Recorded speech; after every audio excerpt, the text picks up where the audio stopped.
and 5.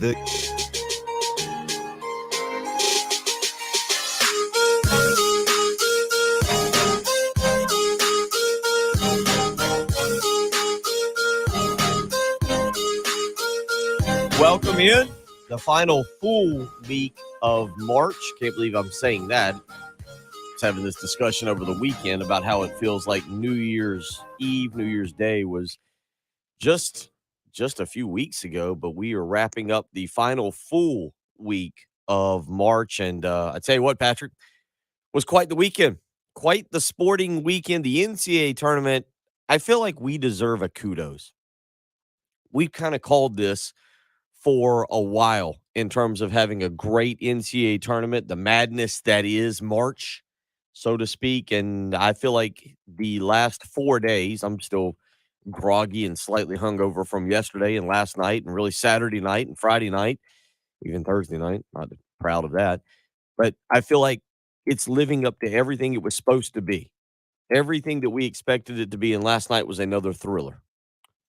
Yeah, did you stay up all the way? I didn't make it all the way. No, and I'm groggy because of it. I'm out of it a little bit. But no, I didn't make it all the way. I made it all the way, and I was angry when they didn't lay it in at the end. Did you see the end of it? Anything The TCU Arizona game? Yeah. I know it went to overtime. It went to overtime because it was a tie game with 12 seconds left. TCU's point guard got double teamed and was clearly just committed to, I'm going to be the one to make this play. They got him trapped at the half court line, and he turned it over, and Arizona scooped up the ball with like 3 or 4 seconds left, with a breakaway with 3 or 4 seconds left.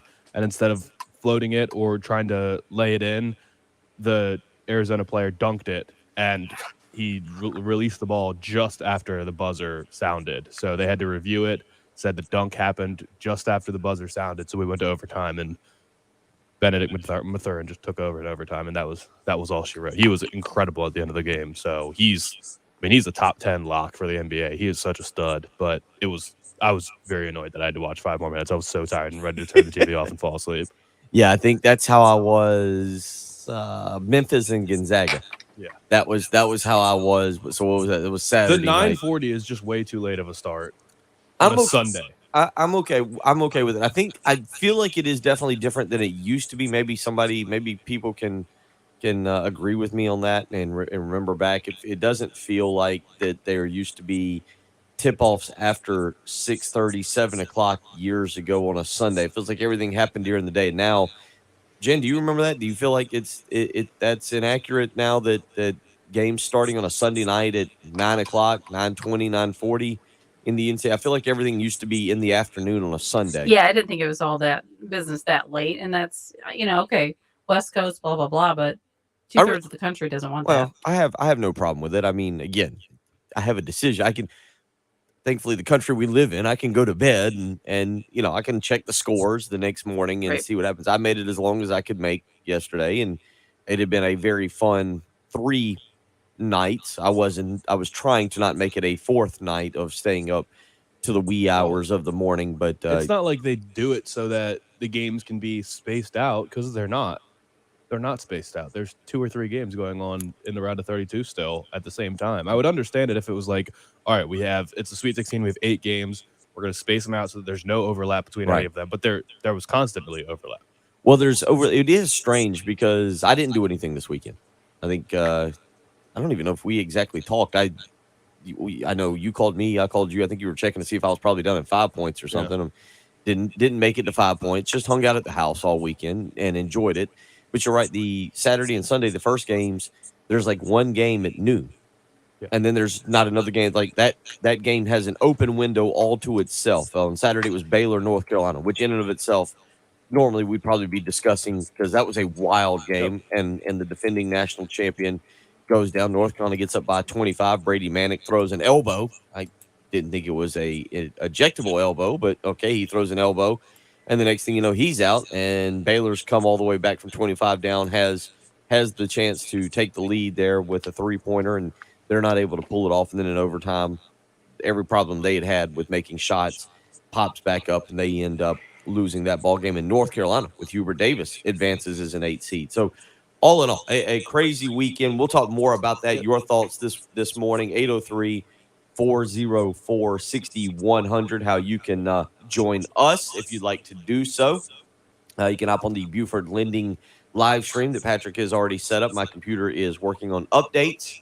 And so as soon as that's ready, I will hop on myself. Apparently, my computer had enough of the weekend as well, needed to update itself. So I will jump on the Buford Lending live stream as well here shortly. But you can hop on and be a part of the program, or again, you can weigh in 803-404-6100.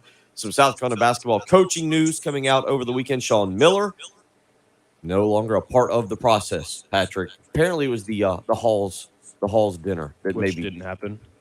Craziest story I've seen. I kid you not. As far as like following coaching searches, to have it reported by multiple people that he was there, only on Friday, basically after we left here Friday morning, for people to say, nope, never happened, wasn't there.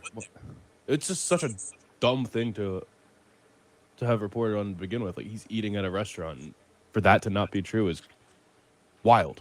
Am I wild. Am I in the minority? He's either there or he's not. It's a very good point. I was okay. I said all along, make it known, show that you're swinging for the fences.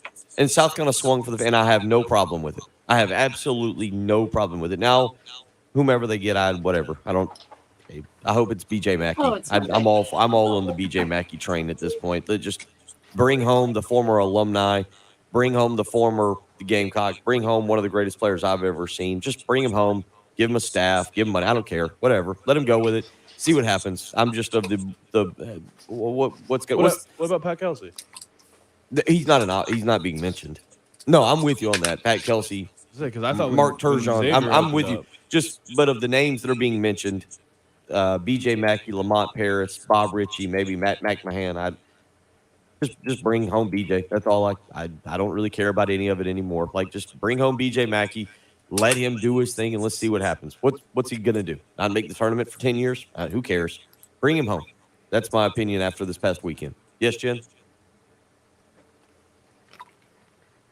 I'm a little perplexed by that take on just, I don't care. I don't care if we go to the tournament. I mean, just bring him home. Like, you fired a coach who was a proven winner, and this is the plan? I mean, South Carolina's made the SEC. I get it. You should expect more. Fans should expect more. Totally understandable that. And I'm not saying South Carolina made the right or wrong choice with the decision to part ways with BJ Mackey. But this is where you end up?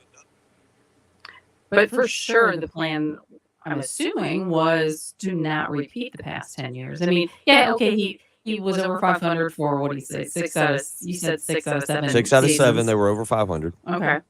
But even at that, where did we go in the postseason? They didn't go anywhere. And that's what I'm saying. Just bring home BJ Mackey, and let's see what he can do. That'd be fun.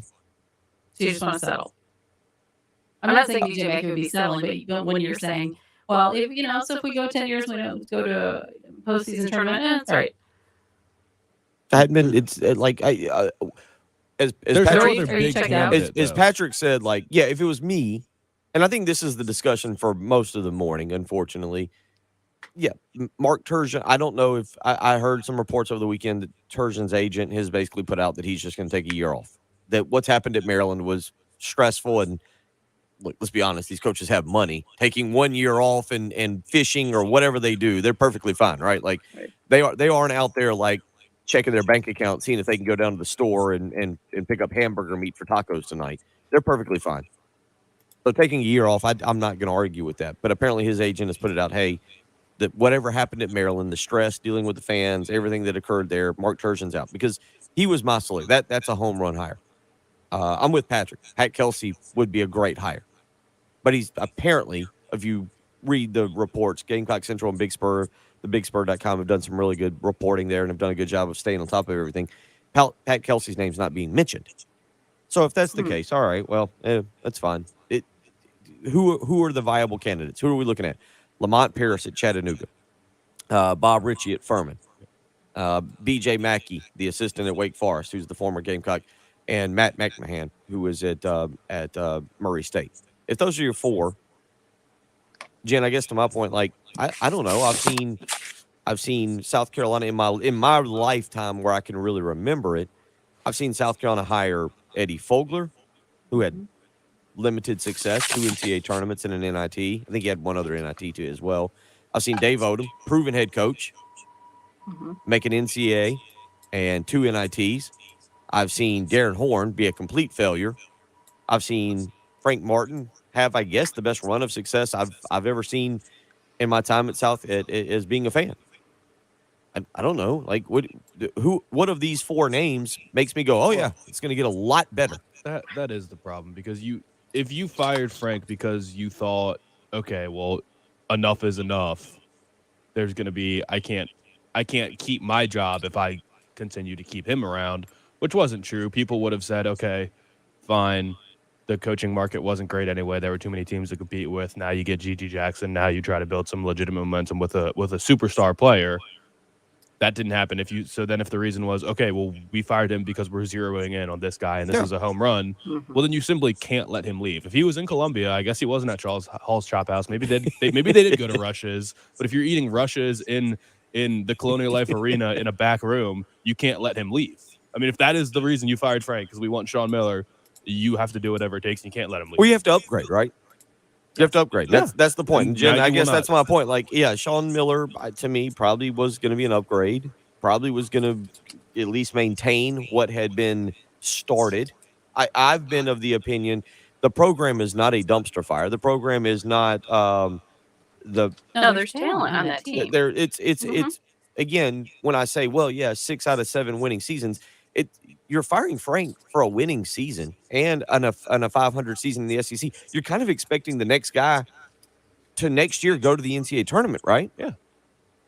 Like that's because it's not a rebuild. It's not that you're firing. No, this is a talent. This is a team that could have been taken to the tournament. Could have gone. Right. The complaint is, well, he lost 2 games probably, Coastal and Princeton, that he shouldn't have, and that maybe would have turned the tables. Maybe there's a game here, a game there.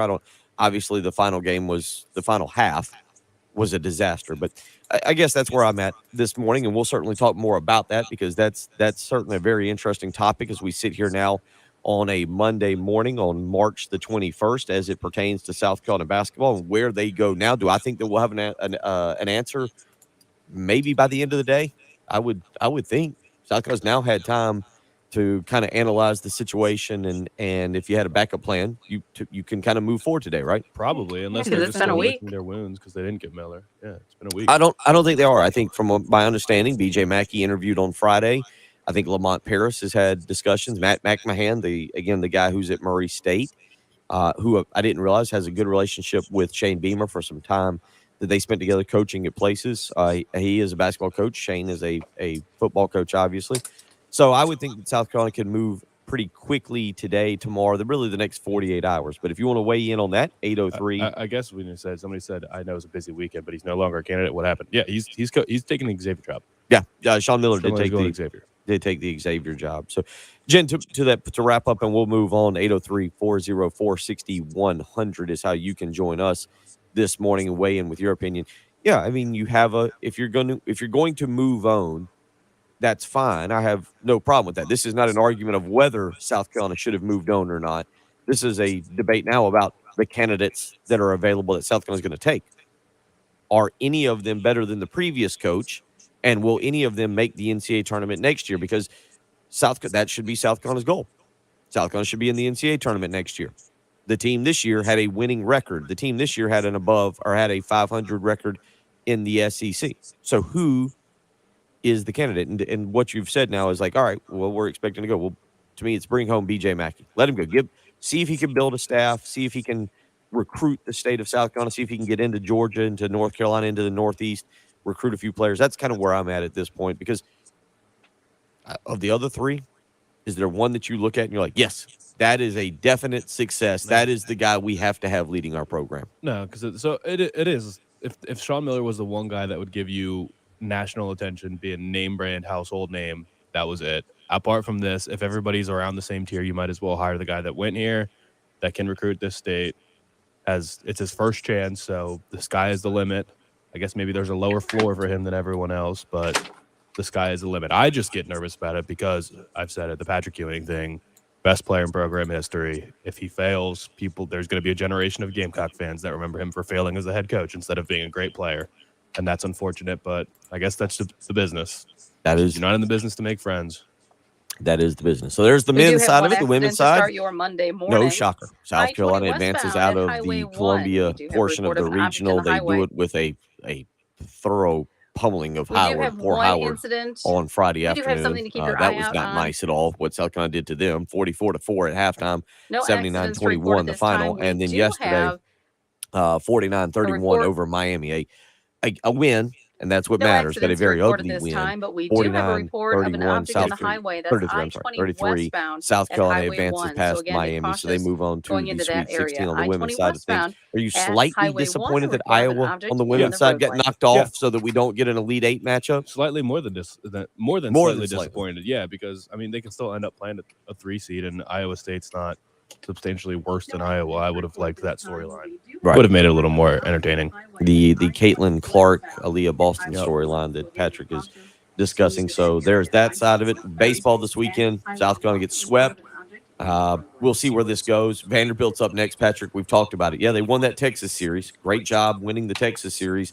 But now you've been swept by Tennessee, and now you get a top 5 Vanderbilt team coming into town this coming weekend. It doesn't get any easier.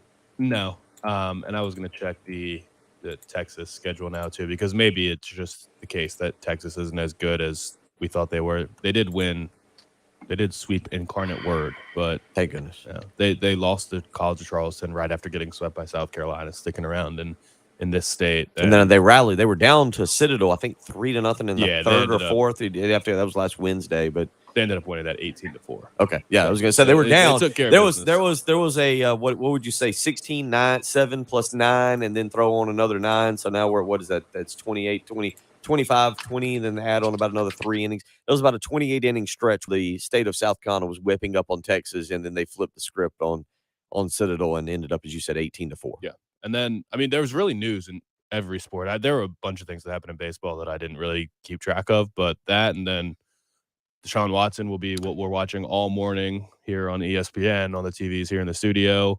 I don't know what exactly the notable NBA news was, but it was just an overall jam-packed weekend. There was way too much going on. Formula One got kicked off. Yeah, I saw you. Ferrari took 1-2. Red Bull didn't finish the race with either of their cars, defending Constructors' Cup champions. It was a big weekend. Jen? Maryland, number 1 Maryland, destroyed number 2 Virginia in lacrosse. Jen, William 22-12. Byron takes home Atlanta. None of us had William Byron? No, none of us had William Byron. Okay. So But I tell you what, he missed a good race. It was really good. They had a record number of lead changes in the race, Mhm. and record number of accidents too. Ooh. But it was really good racing. So definitely super speedway feel, and like I said, a lot of people out, but yeah, he did a good job. I was happy to see him get that win. So as Draft news too. Did you see the video of David Ojabo, the Michigan pass rusher? that's awful. Did you see the video of it? Yeah, where he if you haven't seen it, David Ojabo, the Michigan, what is he, an Edge rusher. Edge Oh, rusher. yeah. Ugh. He's going through his pro day workout. South Carolina had their pro day workout on Friday as well. There was some recruiting news. We've got another welcome home who may or may not announce within the next 12 months. Who knows? I'm very salty about these welcome homes that aren't announcing as well. That really is, I'm in a bad place with that. But to your point, David Ojabo, there was a pro day at Michigan over the weekend. The video, I really couldn't believe it. They were telling the story about it as they're showing the video, and I'm thinking they're just showing him working out, and then it showed him as he did kind of a, what would you say, a cone drill where he backed up. They threw he then It was ran kind of a linebacker. It was a linebacker drill. ran forward and caught a pass. They threw a pass like he had to intercept it, and as he jumped to catch it, he came down and tore his Achilles, and it was actually very tough to watch. Even though it's not like a disgusting injury, you don't Yeah. see.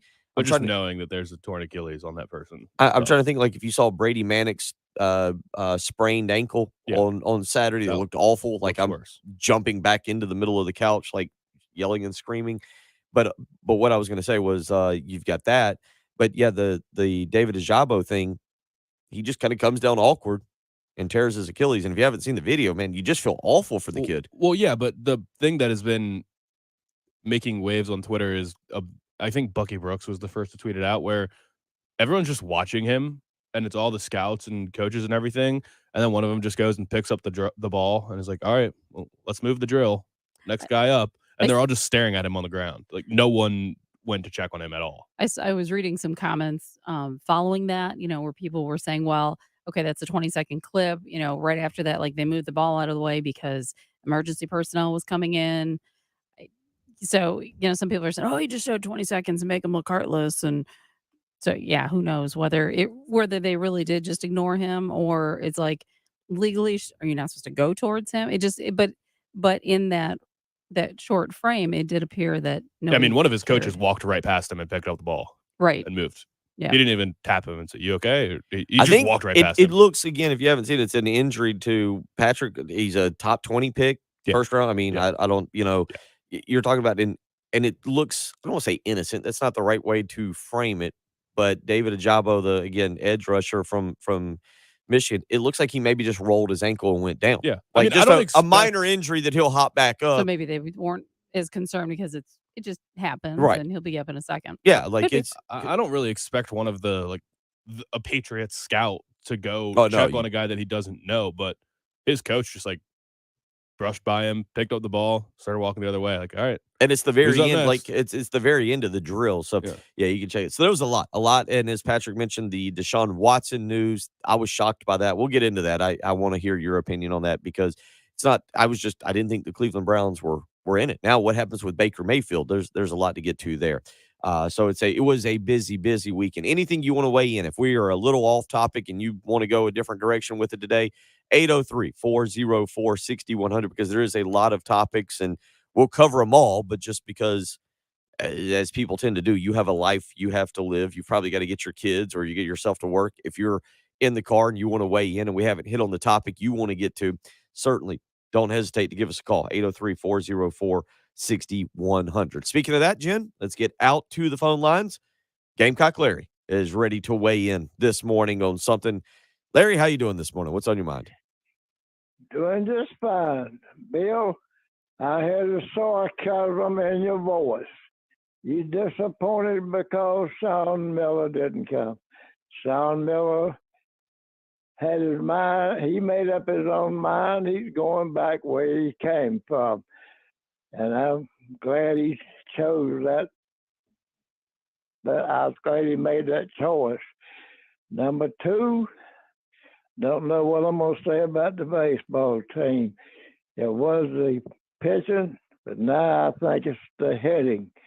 Number three, I started to tell a story Friday morning, but I didn't. I said I don't like liars and cheaters, so I was going to lie and miss my doctor's appointment.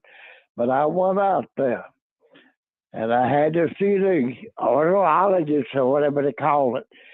I don't know what they get that from an earache or something. Anyway, she told me, when I walked in, I said, are you a gamecock or a tiger? She looked me in the eye, and she said, I'm neither one. I said, you must be a gator. She said, yes, I am. And I said, what's your name? And she wouldn't tell me her name, so I'm going to call her a gator lady. She done that thing, put them things on my ears. She come back out there, and after she told me what to do, she come back out there about 5 minutes later. Said, you done a great job. Number two, you can't hear. I said, Lord have mercy. So she's going to give me some new hearing aids. That's okay. But let me tell you something now. You holler about B.J. Mackey, and you holler about this one and that one. We don't know what B.J. Mackey can do as a head coach. We don't know what Shane Beamer is going to do as a head coach in his second year. But they got to get a head coaching job or start somewhere. So I say, bring him home. And that's about all I got to say. But I hear your sarcasm. Yeah, I know it. You don't like it because they didn't get Sean Miller. But Sean had his mind made up. He wasn't in Columbia. He wasn't nowhere around Columbia. He was over there. I don't know where Xavier is. I don't know. Might be in. Where is Xavier? Cincinnati? No. Ohio. Yeah, it's in Ohio. Oh, well, it isn't. Might be. Okay, anyway.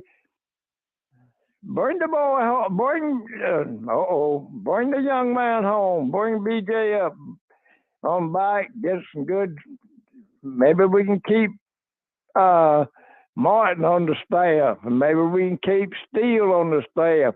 And it's starting at recruiting. Keep them, and maybe we can be all right. Maybe we can get some good recruits. Maybe we can seal the state of South Carolina. But Gator Lady, your Florida Gators, I don't know whether they won or lost. And the Kentucky, we can't get revenge on them because they got knocked out. Ohio, that lady, her coach said she was the best. Well, you got to take a second seat to number one, Boston. Go Gamecocks. All I got to say. Have a great day. I'm going to feel pretty good the rest of the week. Go Gamecocks. 803-404-6100. How you can join us as well this morning. If you've got that kind of energy, we'd love to hear from you. You can join us via the text line or on the Love Chevy phone lines. And again, RL, Cyburn, Michael, Carlton. Hung out with Carlton. I went to Twin Peaks on Friday. Carlton was there. We talked a little bit. Good seeing him. We will be out at Windermere Club for the golf tournament for the 2022 Spring Open this coming Friday as well. But it's all Carlton out there at Twin Peaks this past Friday. All my days are running together. It's been a fun weekend. We got a lot to discuss. Get into that Desean Watson news as well, because Patrick, that was kind of crazy. 803-404-6100. You're listening to the early game on 107.5 The Game. The Extra Point with Pearson, Preston, and Gamecock Central. 9 a.m. to noon on your home of the Gamecocks. 107.5 The Game. That time of year where you start thinking about like a spring vacation, or maybe you're looking ahead to the summer and already planning a great summer vacation. If that's the case, one of the things you need to get you to that great vacation is a vehicle, probably a new vehicle, one from Love Chevrolet. And right now at Love Chevrolet, they know the difficulty of looking for a new car, truck, or SUV. And between a lack of inventory and some dealerships charging thousands above MSRP for ridiculous add-ons, it can be a little frustrating with a big old capital F, frustrating. At Love Chevy, they simply refuse to take advantage of their customers. That's why they never sell over MSRP, and why they're not about to stick you with any silly add-ons that are just there to jack up the price. Don't visit anywhere else. Go see Love Chevrolet, I-26 in Harbison between Lowe's and Frankie's Fun Park. They've been in business for over 60 years, and they continue to treat their customers correctly. That's right, the family-owned business that is Love Chevrolet. I-26 in Harbison between Lowe's and Frankie's Fun Park. You can visit them on the web, lovechevy.com. You can actually talk to a professional assistant right there on the website and get the information you're looking for. So I-26 in Harbison between Lowe's and Frankie's Fun Park, or on the web, lovechevy.com. Get out to Love Chevrolet and find new roads.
803-404-6100. What we've been talking about this morning, at least in the first segment, two different really things. We'll get more, and there was a lot that occurred over the weekend. But Patrick, the NCAA basketball tournament, you got one game right now that has stood out to you. Is it Kentucky, St. Peter's? Was it North Carolina, Baylor? Was it last night, TCU, Arizona? I mean, have you got one game that has stood out to you where you're just like, man, that was incredible? I do kind of think that the TCU Arizona, they did save the best for last. I mean, the one that upset me the most has been both of the Illinois games because Illinois just came into the tournament and played terrible.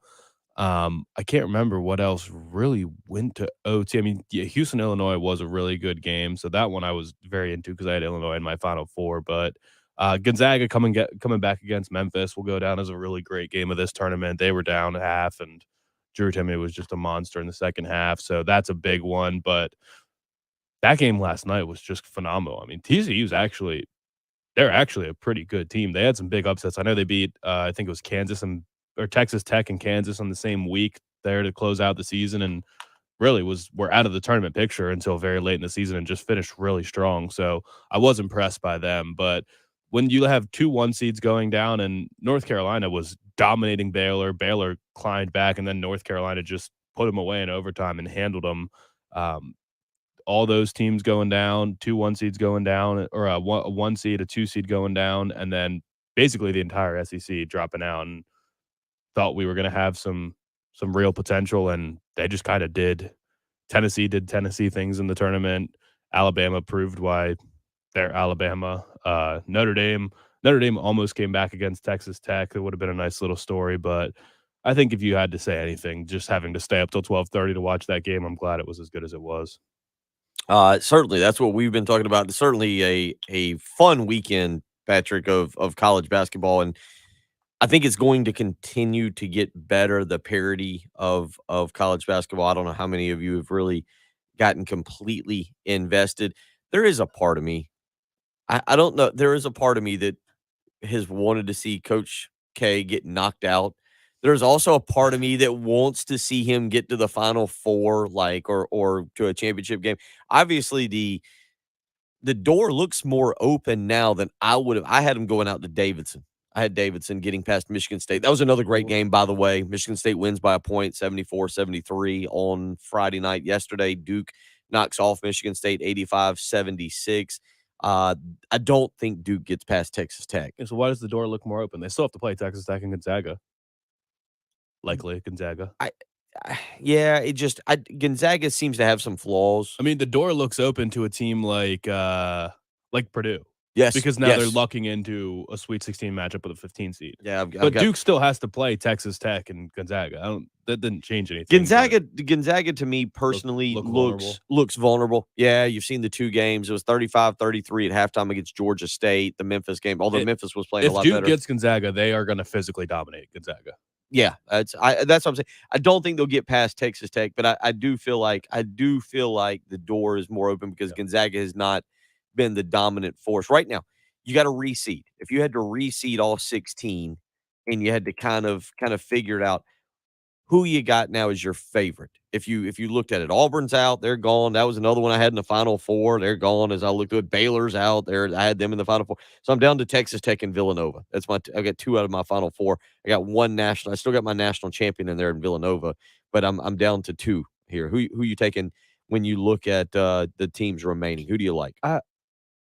I guess Kansas, because when you look at number 1 seeds, I mean, Kansas didn't dominate Creighton, but they won, and I would say it has to be one of the 1 seeds. It's not Duke, because Duke beat Davidson or beat Fullerton and Michigan State. I mean, Michigan State, there was a stretch where I think they were up by 3 points with a couple minutes left. I really thought they were going to win that thing. It can't be Gonzaga now because they were down at the half to Georgia State, and Memphis had them in hand there for a while. I think you got to give it to. I wouldn't be prepared to bump up Purdue because Texas was also hanging with them the entire time, and you can't jump anyone from farther outside like the 3 or 4 line. So I would say that I haven't even looked. I'm sure there's odds on it, but Kansas with Providence on the on the radar for the Sweet 16 and then a 10 or an 11 seed because it's Miami and Iowa State, I would think that they would probably be the betting favorites right now, would be my guess. No, that's why I'm asking. Because Gonzaga's going to have to go through. They've got 4 Arkansas, and then they're going to have to play Duke or Texas Tech. That's a much harder matchup than what Kansas is looking at right now. And if Arizona has to play Houston and then Villanova, you have to play a defending Final Four team and then Villanova. I would be surprised if they were the favorites at this point. I'm looking to see now if we've got updated championship championship odds. odds. I'll give it to you here. I've got it right here. Gonzaga is still the prohibitive favorite. Plus, according to, I'm going to go off of Caesars. Okay, I'm going to use Caesars. Right now, your top 3, Gonzaga is plus 225 for the national championship. I don't like that one. Kansas is plus 475. I think you just said you like that one, right? Yeah. And Arizona is plus 500. After that, Purdue and Houston are, according to Caesars Sportsbook, your 5 best bets. So Gonzaga 1, Kansas 2, Arizona 3. Purdue and Houston are both plus 1,000. Put $10 down, you'd win 100 there. Put 100, win 1,000. You get the point. But the bottom line is, like, there's your top 5. After that, Duke is the 6th best odds. So Patrick, going back to that, 225 for Gonzaga is absurd. but to go back to that, that's why I said I feel like the door is open for Duke. Duke's a good basketball team. Banchero's incredible. He's really good, and they've got good players. So I think we're writing Duke off a little bit because of the North Carolina loss at the end of the season and then the Virginia Tech loss. But the bottom line is Duke is a really good basketball team. Texas Tech, for them, scares me more than Gonzaga, who seems to be a little vulnerable right now. Yeah, because if Duke, Mark Williams or Mark Williams or AJ Griffin, I can't remember which one it is, but I assume they're going to be Duke will be healthy by the time they get to the Final Four if they do beat Texas Tech. In that case, Paolo will be able to play with Timmy. I mean, they'll both be able to score on each other nonstop. Neither one of them's great on defense, but they're both. I mean, Timmy's footwork in the paint is really impressive. He's just very skilled down there, and Paolo Banchero is just a load. I mean, he is so skilled and composed, and he's awesome. He's going to be a lock to be a top 3 pick this year. So that'll be a good matchup. But Mark Williams is 240 pounds, and Chet Holmgren is what, like $180? Probably $130. I mean, he's so skinny. He's a slender. He honestly holds up way better than he looks like he would because he still can block shots and affect people. But I just feel like when you have a true 7-footer and a monster in Mark Williams, he's going to be able to back him down and just get the best of him. And I just don't think Gonzaga's tough enough to hang with Duke if they meet. So, yeah, I mean, I kind of do like – I want Texas Tech, and I like Texas Tech to come out of that region, but I picked Gonzaga to win the national championship this year, and exactly what I feared when I made that pick looks like it's starting to come to fruition because Jalen Duren was a problem for the bigs of Gonzaga as well. 803-404-6100. That's how you can be a part of the program this morning. I see several of you weighing in. Richard saying, put your money on Purdue. Trust me, they will be there. Trevion Williams, Eddie, Jaden Ivey are all too much. Todd weighing in this morning. He says, remember, my dark horse, North Carolina. He's pointing that out. Yep, North Carolina's still hanging around and playing pretty good basketball. Problem with North Carolina that you don't like, they've got 5 guys. Yeah, they got to play the whole time. You go past those guys, and it's trouble. They've been able to win the first 2 games with those 5 guys, and they were able to knock off Duke there in obviously the season finale. Anonymous texter, clearly a ACC fan, says, let's talk SEC basketball. Overrated once again. They all got rolled this weekend. Yeah, not a great weekend for the SEC. The 2 seed. Who was it a good weekend for, though, really? Who's got multiple teams here? It looks like the Big Ten's got 2 with Michigan and Purdue. Okay. The ACC's got Miami and North Carolina and Duke. So 3. The SEC's got their 1. The Big 12, I think, has Iowa State, Kansas, Texas Tech. So 3. I mean, nobody's got more than 3. Pac-12's got Arizona and UCLA. Okay. So it's not like anybody's thoroughly dominating right now. 803-404-6100. We'll get to more of these text messages. And if you want to weigh in, you can give us a phone call on the Love Chevy phone lines. Yep. Gene saying now Larry has another rivalry. Gator Lady. Yeah, Gator Lady. Dr. Gator Lady. Dr. It's Gator. Dr. Gator Lady to you. Just another one of the Legion of Doom that's coming after him. So, yeah. So, we appreciate all of that. 803-404-6100. It's the early game on 107.5 The Game.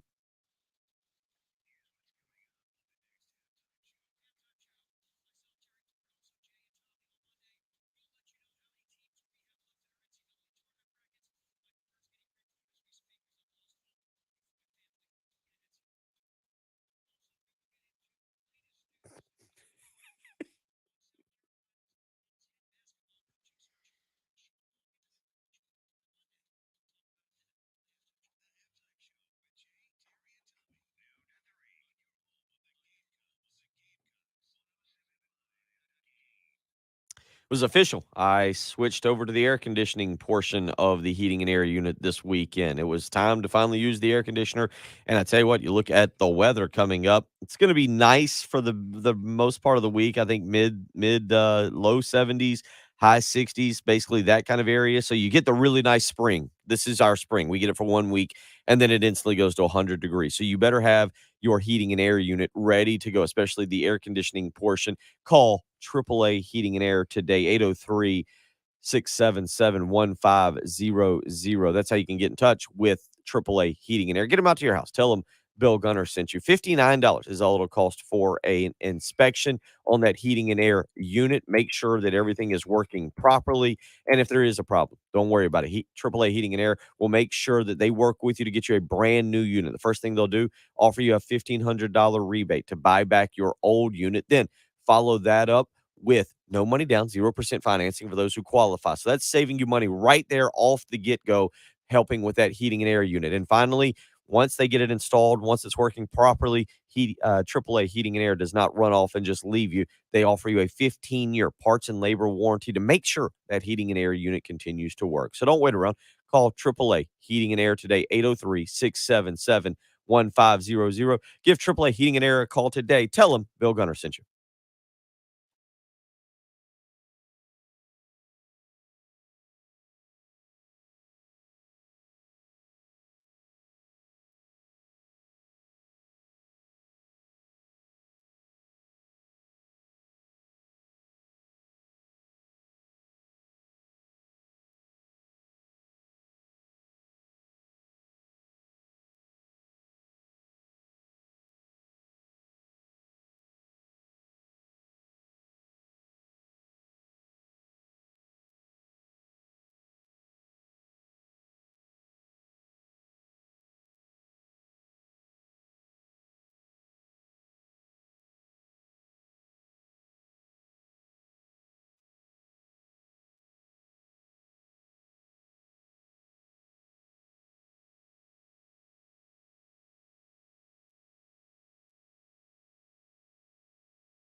wrapping up hour number 1, want to remind you this coming Friday, the 2022 1075 The Game Spring Open will be taking place at the Windermere Club. You can still get in. 10 a.m. shotgun start, 2-person teams. It'll be a captain's choice tournament, but we're doing a little bit different. 2-person teams, $200 per team.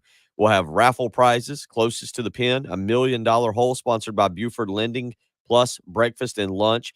All entries, if you sign up, all entries get a free golf membership until March 31st. You can head over to 1075thegame.com for registration information. A lot of you weighing in, different mediums to do that. You can hop on the Buford Lending live stream, RL, Robin, Trey, all hopping in there as well as Michael. Again, saw Carlton out at Twin Peaks on Friday, hung out with him, Lloyd, Craig. Lloyd saying, hire BJ Mackey and a good staff with experience and hope he can recruit. We'll talk more about the coaching search situation for the Gamecocks now as they enter week number 2, Patrick, of that. We'll also get into some NFL news. It was another busy weekend in the NFL, and we got to talk about that baseball team. They get swept in Knoxville. Oh, boy. A lot to get into. You're listening to the early game on 1075 The Game.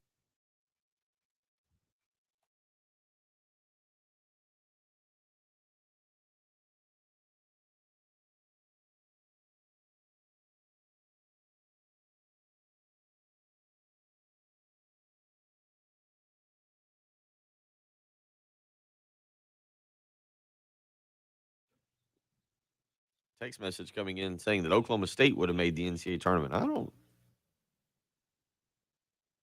They were right at 500.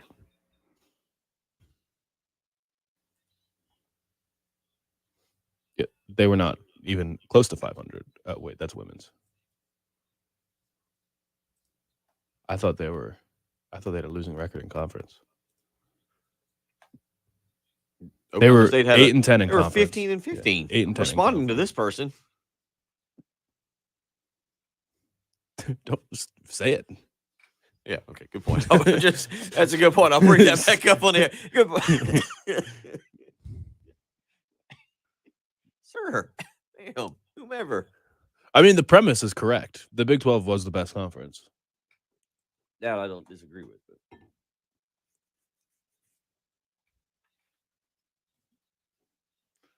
I mean, Iowa State made it with a sub 500 record in conference, but they were 22 and 12. Be safe. Off to work. Yep.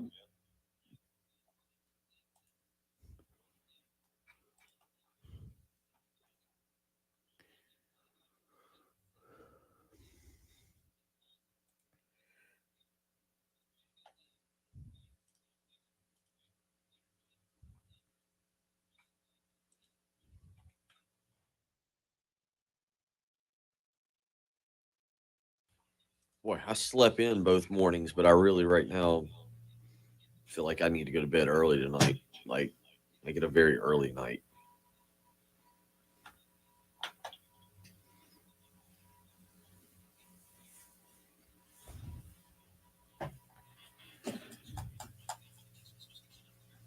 I'm trying to think. I think my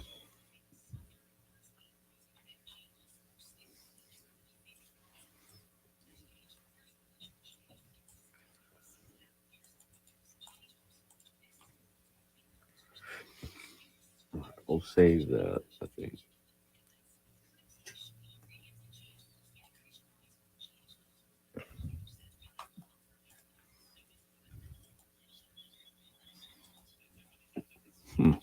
This mock draft has Ben Mathurin going 11.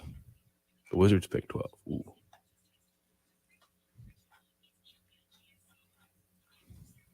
Is there a jersey attached to the golf draft?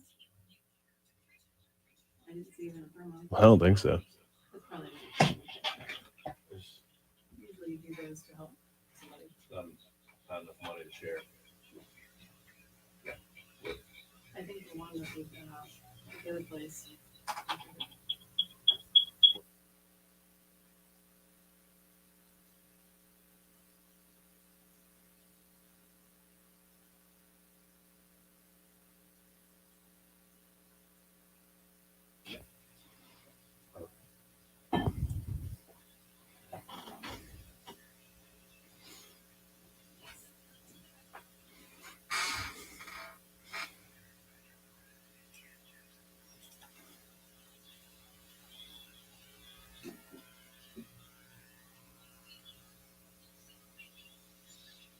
Oh, I see what that guy's saying, Richard.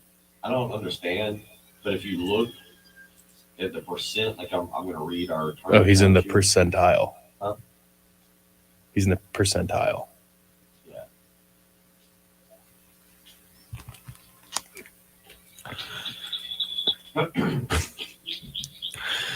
Oh, congratulations out there. I don't know who a Turbo Gator is. Ben Wilson. But a Turbo Gator and Ben Wilson, Patrick and Jen, are our leaders in our early game bracket challenge, followed by Cyburn, who is on the Buford Lending live stream or was heading off to work. There's a Jared Gilbert, who is also right there with it. Rick, hashtag GC, an SC Gamecocks 071. Brian from Shaw up there. Clemson Sean, how about that? That's got to be the shocker of everything, right? Clemson Sean is up within the top 10. I think he's tied for 6th, if I'm reading this correctly, with 460 total points. But he's got Baylor winning the national championship. Probably a little bit of an issue there. I'm looking on all of the ESPN Tournament Challenge. The best score in the entire, I guess, world has 570 out of 1850 total points. Is that real? I think that's real. The top 2 in our or maybe no, they have 570 out of there's 320 per round, so 570 out of what did I say 320 640. They're going 89% right now. It's the best in the world. That's not bad. Yeah, I saw something over the weekend. Excuse me. I think the last bracket left had like LSU as the perfect bracket. I believe they needed LSU, and obviously that didn't work out. So a lot of brackets busted over the weekend. Was a very fun weekend of college basketball. If you want to weigh in on that this morning, 803-404-6100. Certainly that is something we've been talking a lot about as we will now head toward Thursday, and the Sweet 16 should be a lot of fun. I think that college basketball is in a really, really good place right now. I think the parity of college basketball, we talk a lot about college football, obviously, and the Final Four and how you can really pick out the 4 teams that are going to be in the college football playoff basically before the season starts and everything that happens there. And the college football, there's not a lot of parity. The door is not open to a lot of teams. College basketball, totally different here as you look across the board. And as Patrick pointed out, or I asked Patrick earlier, you look down the list. All right, who do you think is the favorite now? Do you like Gonzaga, who according to Caesar Sportsbook is the right now still the favorite to win the national championship at plus 225? Do you like Kansas at plus 475? Do you take Arizona? If I gave you those 3, Patrick, and I think you've kind of already answered this, but if I said Gonzaga, Kansas, Arizona, or the field, 16 teams left, hence Sweet 16, or the field, would you take the top 3 or would you take the field? Ooh. I would take the 3. I think I'd still take the 3. Really? I think so. Okay. I would take the field. If I gave you the top 3 right now, according to Caesar Sportsbook. Because who else can win it? I mean, Duke can win it. Texas Tech can win it. Yeah, Villanova can win it. Houston can't win it. I just don't believe that Houston is good enough. Providence is. No, I think Providence can't do it. Providence could get the job done. Texas Tech, Against Kansas?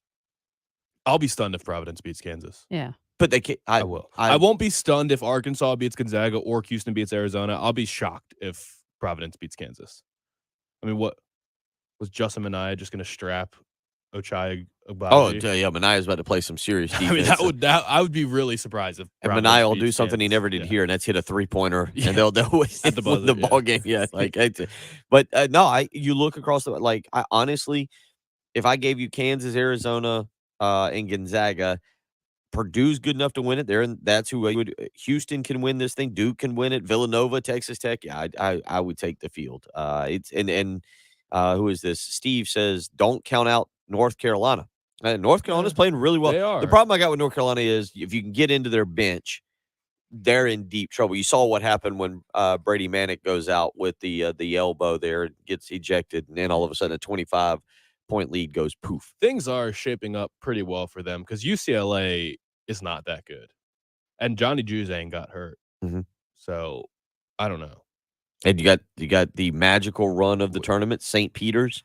Are we all I on? was just gonna say, could No. they take Purdue? Can they? I mean, at this point, one game. It's a one game. It's not a Yeah. best of 7. I mean, if that's what happens, and it wasn't Johnny Juzang, it was the other JJ, Jaime Jaquez, thank you. not Johnny Juzang. I always get those two confused because the JJ alliteration bothers me, but it is Jaime Jaquez. He got hurt. So if North Carolina takes care of UCLA without too much difficulty and somehow draws St. Peter's because they're just kind of that inspirational team of destiny right now, and Shaheen will become the head coach of Seton Hall next week probably, and we'll see what happens. But I don't know. I still think the best teams are clearly Gonzaga, Arizona, and Kansas. I refuse to believe that Coach K is winning a national championship this year. So it will shock me and upset me. And honestly, I think of all of this, I think you guys have buried the lead that so far I am beating the two of you. I was just In the looking for tournament? that. I was trying to. That's where I started this hour. I have 74. Patrick has 89, and you have 100. I have 3 of my Final Four still alive. I'm still feeling okay about my Final Four because I have Purdue, I have Gonzaga, and I have Kansas, and I have my national championship still alive. I am. Oh, you I have meant 200. the rankings, Jen. You said 74, 89, I'm sorry. 100. I didn't Okay, mean you points. are at. I thought you said 74, like you had 74 points. Oh, no. Okay. Sorry. Ranking. Yeah, I just have a feeling, and wouldn't you agree, Patrick, that if the roles were reversed, probably we would have known Bill's ranking? Probably, but it's all about the maximum points left.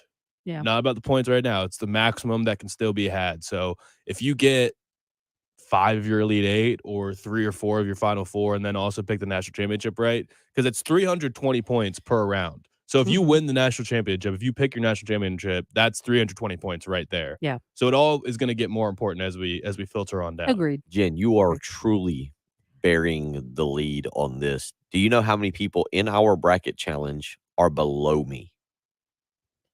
Have less points.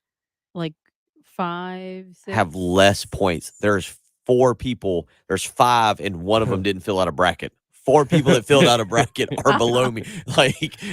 I'm not losing to you. I'm losing to everybody. There you go. Although, again, Bill, 2 of those people picked Auburn and Tennessee as their national champions. You have Villanova. Not many people have Villanova winning the national championship. If Villanova wins the national championship, you're going to finish near the top of this thing. Yep. Well, if I read that we're on the ESPN tournament challenge, it's the early game challenge. There's about 106 people who signed up here. If I understand what Patrick's saying, the maximum total points is right there. My max is still the other two. Two of the other brackets that could pass me are still one of them. It has a lot more maximum points that they could get than I can. So there's the odds of me going further down. Gonzaga would need to win the national championship for that to happen. Okay, Right. yeah. And Patrick and I both have Gonzaga winning the national championship, so our points could be a little more interesting. Yeah, as it like gets right closer. now, I'm 89th out of 106, but I mean, my max points are still fairly high up there. The most max points is Turbo Gator. Turbo Gator's got a solid bracket right there. Yeah. He's got a max of 1620. He's doing well right now. He's got 500 points out of 640, and he's got Villanova winning it all. So, like, second place, Ben Wilson, he can't win it. He's got Iowa winning the national championship. He's doomed. He's doomed right now. So 803-404-6100 is how you can join us this morning. You can also hop on the Buford Lending live stream. Dimitri weighing in. Welcome, Dimitri. Have not seen. That's a brand new name on the Buford Lending live stream. He says, as a Kansas fan that hasn't seen a second of Providence basketball, that makes me feel better. I think he was talking about my either your opinion of Providence, y'all's opinion of Providence, or my opinion. I like Kansas the best to win the title right now. There you go. So if you They're want just a good team.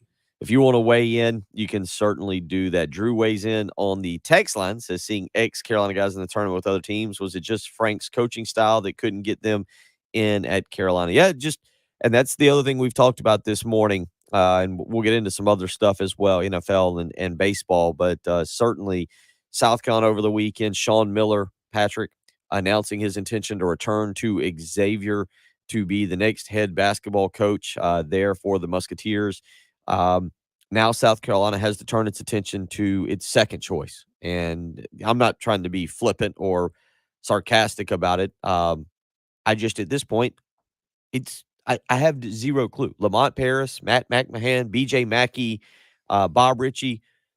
none of the four, and I think those who the four are, by the way, that's why I say those names. Yes, if it was, as Patrick asked, if it was my opinion, I would be kicking the tires on Pat Kelsey.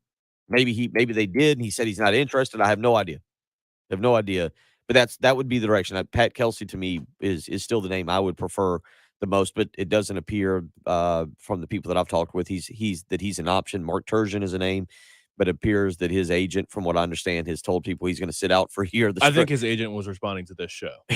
Yeah, I think probably so. I think just the stress at Maryland got to him, and he's like, I said, man, I'm taking a year off. I'm fishing or whatever it is. Mark Turgeon likes to do. What's your thought on Kevin Willard, by the way, as a complete outsider? Kevin Willard to Maryland is what Patrick, as someone who's not a Maryland fan, is really asking. Care. Solid coach. I think he'll do a fine job there. Do I think when you make these decisions now, if South Carolina hired Kevin Willard, what would you be saying? Okay, you probably hired another Frank Martin who's going to maintain the program. So it wouldn't even fire you up as a South Carolina fan. As a South Carolina fan, for Kevin Willard, I would kind of be like, well, I don't know enough about him. I know that he did a very good job at Seton Hall. I think he'll maintain what this is, again, if it was it, I'd say, okay, he'll maintain what Frank Martin's doing, because quite frankly, that's where I'm kind of at with South Carolina's basketball search. And I'll ask you two here in just a second, same thing. You can't step backwards now. You have to maintain. You could argue that you already have.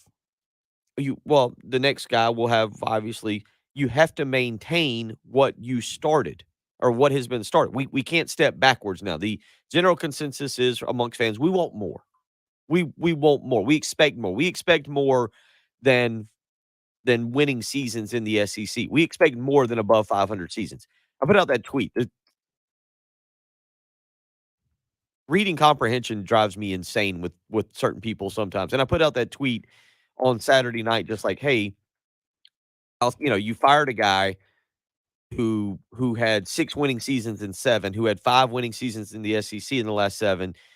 There could be rough times ahead, or there likely will be rough times ahead. This had nothing to do with whether I think South Carolina made the right decision or not. I totally understand why the decision was made, and I totally understand people wanting more. My point in that is now you have to maintain that level. You can't go back to 2 winning seasons in the SEC over the next 7 years. And the 4 guys that we're discussing, maybe they succeed. I'll pull for them. I'm excited. Bob Ritchie's a personal friend. I've known B.J. Mackey for a long time. I don't know Lamont Paris. I've never met him. I've never had a conversation with him. And Matt McMahon, we were good friends along about 7 or 8 years ago. Matt McMahon arguably has the best resume of recruiting South Carolinian talent. Potentially, yes. Of all of these candidates, which is funny. But, so, I don't know. That's why I ask you. That's why I'm not trying to be flippant about it. I'm not trying to be sarcastic. My point on this, Patrick, is of those 4, not one of them stands out where, okay, yes, they will definitely maintain what has already started. No, and so the argument for BJ Mackey is just that if all things are equal, you choose the guy that you feel like when you have these battles for in-state kids, for Columbia kids, he's going to have the best chance of winning those battles. If that's what it's all ultimately about, because that's what people always say, look at all these players from the state that are great in the NBA right now. They've been big-time college basketball players. Imagine if you just kept all them. If that is ultimately what you want, this next coach has to be the one. Priority number 1 is keep all the kids in state. Then BJ Mackey's your best chance. But he has the least experience. But they're all young. I mean, none of these guys is over 45, I think. I mean, Bob Ritchie is, how old do you know off the top of your head? He's 38. Yeah, BJ Mackey's 44, Matt McMahon's 43, and Lamont Paris is around that. He's going to be 36, 37, I think. So, yeah. Ridiculously young candidates. And hopefully whoever you hire will be here for 20 or 30 years. Well, and that's the other part. I think BJ would. Bob Ritchie would. Both see this as a dream job. Lamont Paris, he's been around. He's been at Wisconsin. He's been at other stops. I think that if he wins, that he likely is willing to take another job. Matt McMahon, the same thing. I think he's likely to take another job. But I don't think you have to have a tremendous amount of success here to do that. Well, and I was going to say that's the other thing. If they're in that position to take another job, then you thank them for their time and you say, "Hey, we enjoy what you've done for our university. Let's move forward." So that doesn't really play into it. To me, BJ Mackey would bring a level of excitement. Uh, would bring a level of excitement for, I think, the fan base. I think you're right. He would improve relations here with recruiting as it pertains to the state. Day weighs in. He says, Bill, the reason why Frank was let go is because he made one NCAA tournament in 10 seasons. Fans are basing their expectations for the next coach on NCAA tournament appearances, not conference records. I understand that. I get that. Uh, Frank Martin did what South Carolina coaches do. South Carolina averages roughly one NCAA tournament appearance every 10 years. Was it, I guess, one every 9, 5 in the last 45 years, something And like what that. was our record in the SEC tournaments? Not particularly. They didn't get to Saturday, so not particularly good. See, and I I think don't. that's the other part of it too. It's like even in your own conference, if you're not. But I'm not trying to. This isn't a discussion of whether Frank should or shouldn't have been let go. Everybody's got their opinion. We're past that. We're now 7 days past that. Right. This is okay. The next guy can't fall backwards, and as Day says, the next guy better make the NCAA tournament next year. Otherwise, he failed. The next guy better make the NCAA tournament. You can't have a 500 or below record next year. This is not a rebuild. That's where I'm going with that. We'll continue discussing that this morning as we go through. If you want to weigh in, 803-404-6100. I'm all for the expectations, but now our expectation is next year, you better be in the NCAA tournament. And you better have a winning record, and you better have at least a 500 record in the SEC. I think that's perfectly fair. 803-404-6100 is how you can weigh in on that. We'll get into the baseball as well. They get swept in Knoxville, and a lot of news. Devontae Adams, Patrick. I thought Devontae Adams and Aaron Rodgers were pretty close. Did you see his thank you to Green Bay fans? Yeah, I don't know if there's anything to read into that or not. No. All right, we'll get into that. So a lot to discuss this morning. Again, if you don't hear us necessarily discussing something you want to talk about, because there's so many things, don't hesitate to send us a text message or give us a phone call, and we will gladly change subjects because there is a lot to discuss this morning. It was a busy weekend in the sporting world. You're listening to The Early Game on 107.5 The Game.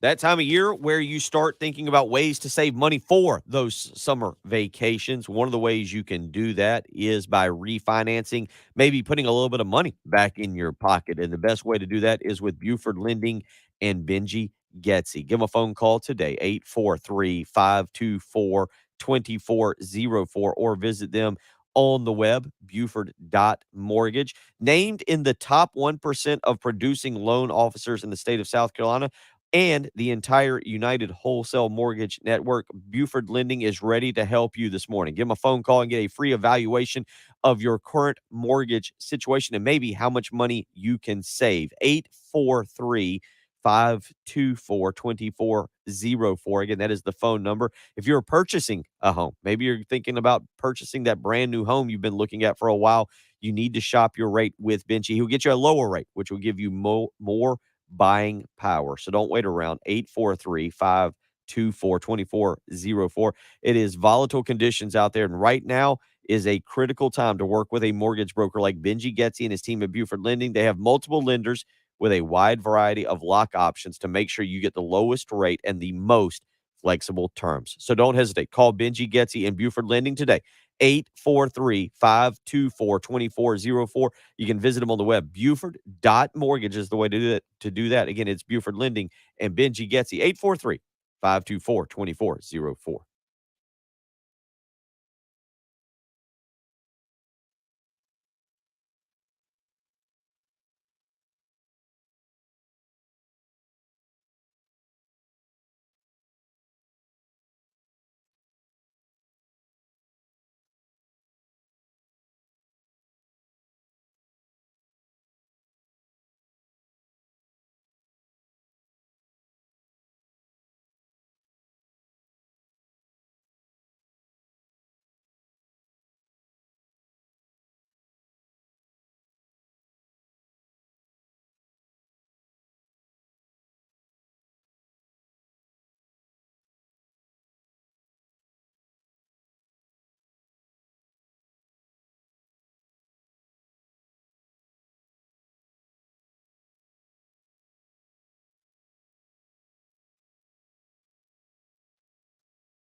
You can head to 1075thegame.com to enter to win a pair of VIP access tickets to the RBC Heritage on Thursday, April 14th with Buford Lending in their 18th Fairway VIP tent.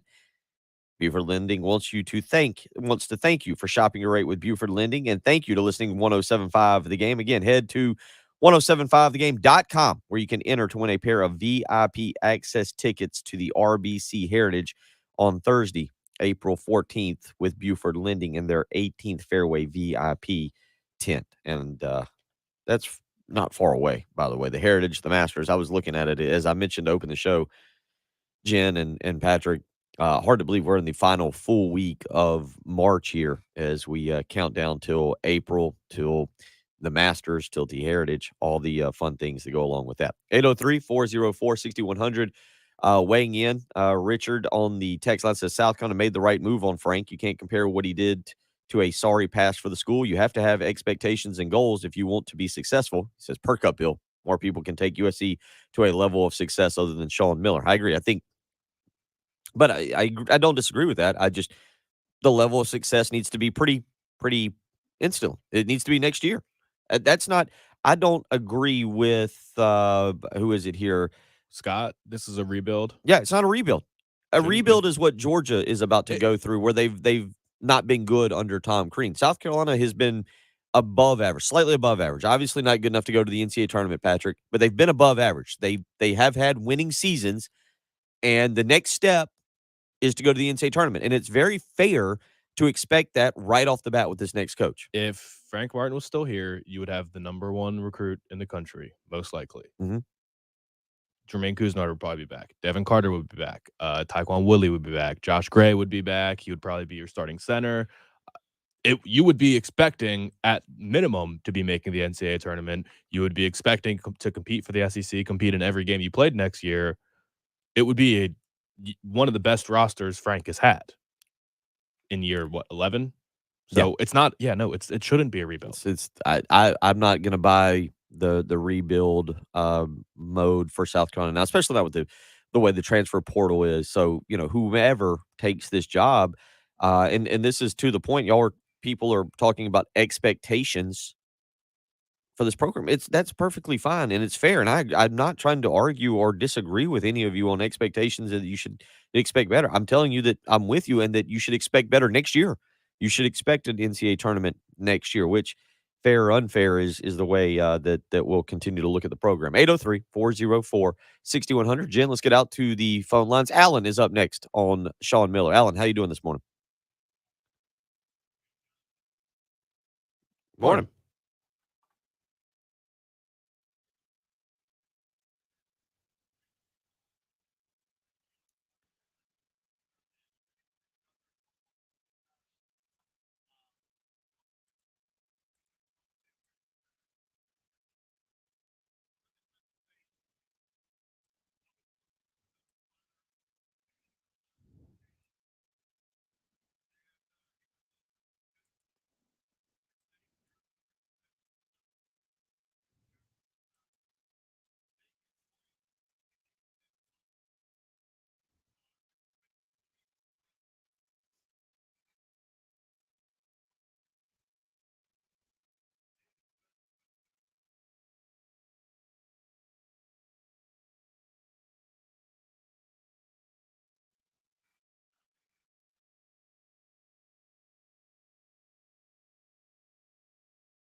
my blood pressure is pretty much boiling at this point.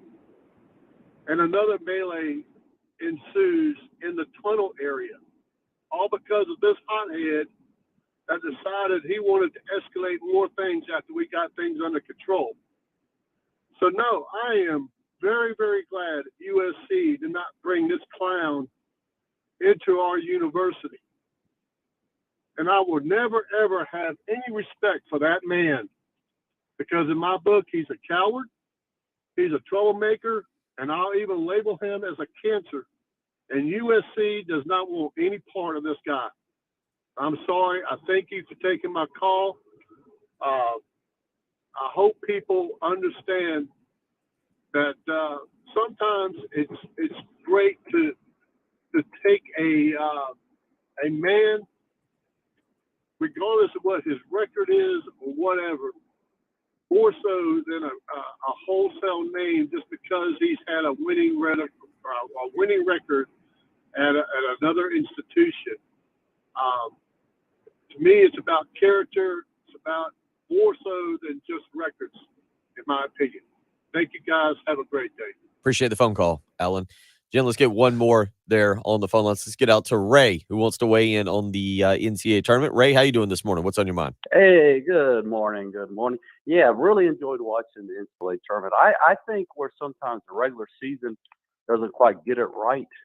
I think, and don't ask me what right exactly is, but the NCAA tournament with their commentators, and I love the way it's on various different, cable channels. I think that is so cool. Initially, I thought, what are they thinking? But it's kind of one of those crazy things that I think is absolutely worked out. I think of, of course, we think of Charles Barkley and Seth and all those guys, and even Rex Chapman. He brings a nerdy, cool thing about how he does things. But Candace Parker, to me, has knocked it out of the park. She is really good in that seat. I mean, I really enjoyed, listening to her.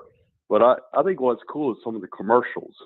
And the one Corona commercial, you got the Shades of Blue, you got Devin Booker of Kentucky, Vince Carter from UNC, and then Christian Leitner, Duke, all their different shades of blue, and then Sue Bird, UConn.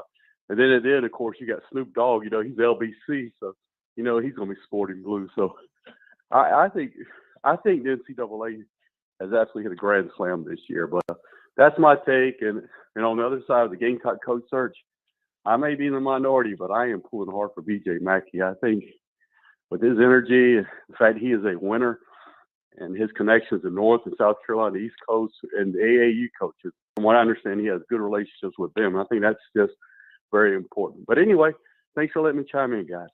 Appreciate the phone call, Ray. 803-404-6100. If you want to weigh in this morning, that's how you can do so via the Love Chevy phone lines or via the text line. You're listening to the early game on 107.5 The Game. 107.5 The Game is omnipresent and free of charge. Free of charge. In your car. Free of charge. Online. Free of charge. On the app and streaming on your smart speaker. Free of charge. 107.5 The Game. That time of year where maybe this weekend, I stayed around the house all weekend. And maybe you did the same. Maybe you had people over to watch some basketball games. It was golf tournaments on. NASCAR was going on, as Jen likes to point out. A lot of things to sit at the house and watch, but you want to have a clean house if people are coming by the house to hang out.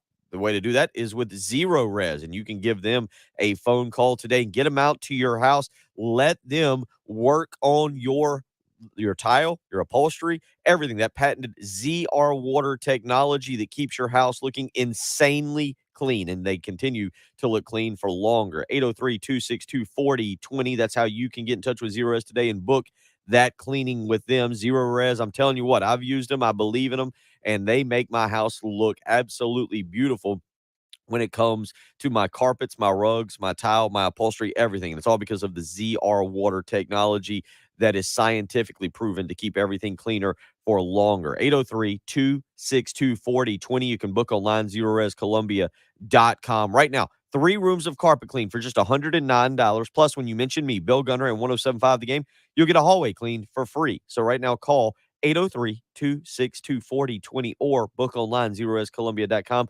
3 rooms of carpet clean for just $109. And when you mention me, Bill Gunner, and 107.5 The Game, you'll get a hallway clean for free. Zero Res, spell it backwards or forwards. It's the right way to clean. 107.5 The Game Checking traffic from the Shepherd's Glass Traffic Center. Shepherd's Glass, a true reflection of quality. shepherdsglass.com.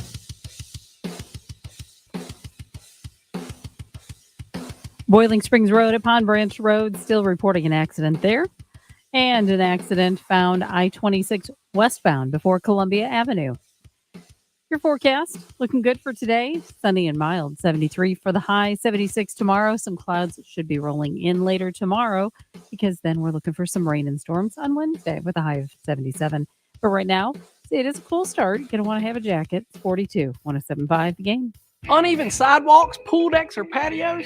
Canty can repair them for just a fraction of the cost of replacement. Call Canty Foundation Specialists today for your free estimate. Canty can fix it.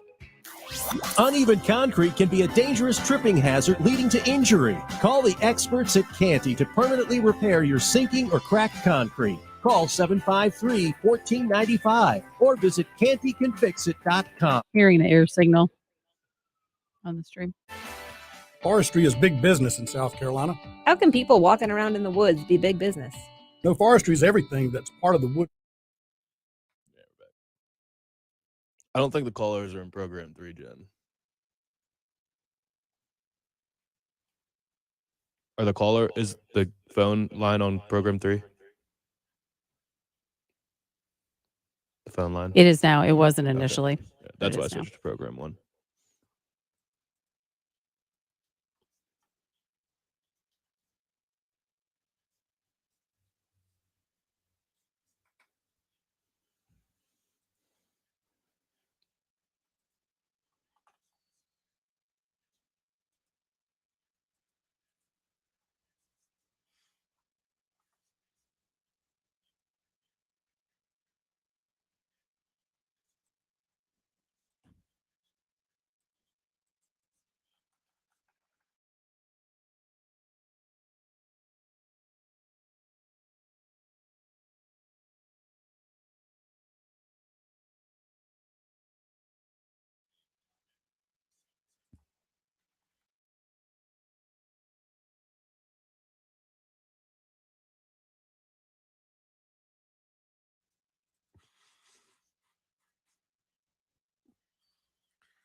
Yeah.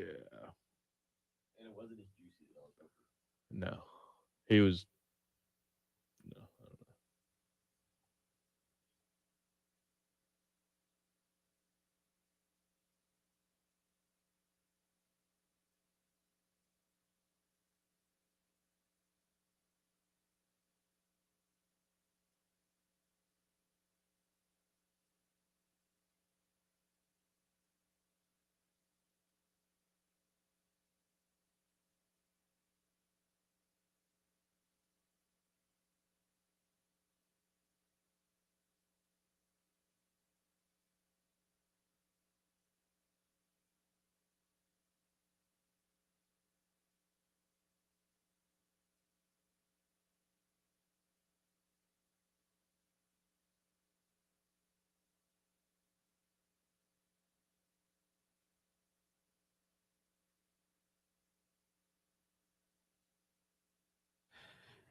(803-404-6100). How you can be a part of the program this morning. We've obviously talked a lot about what's going on with South Carolina basketball and the job coaching search there.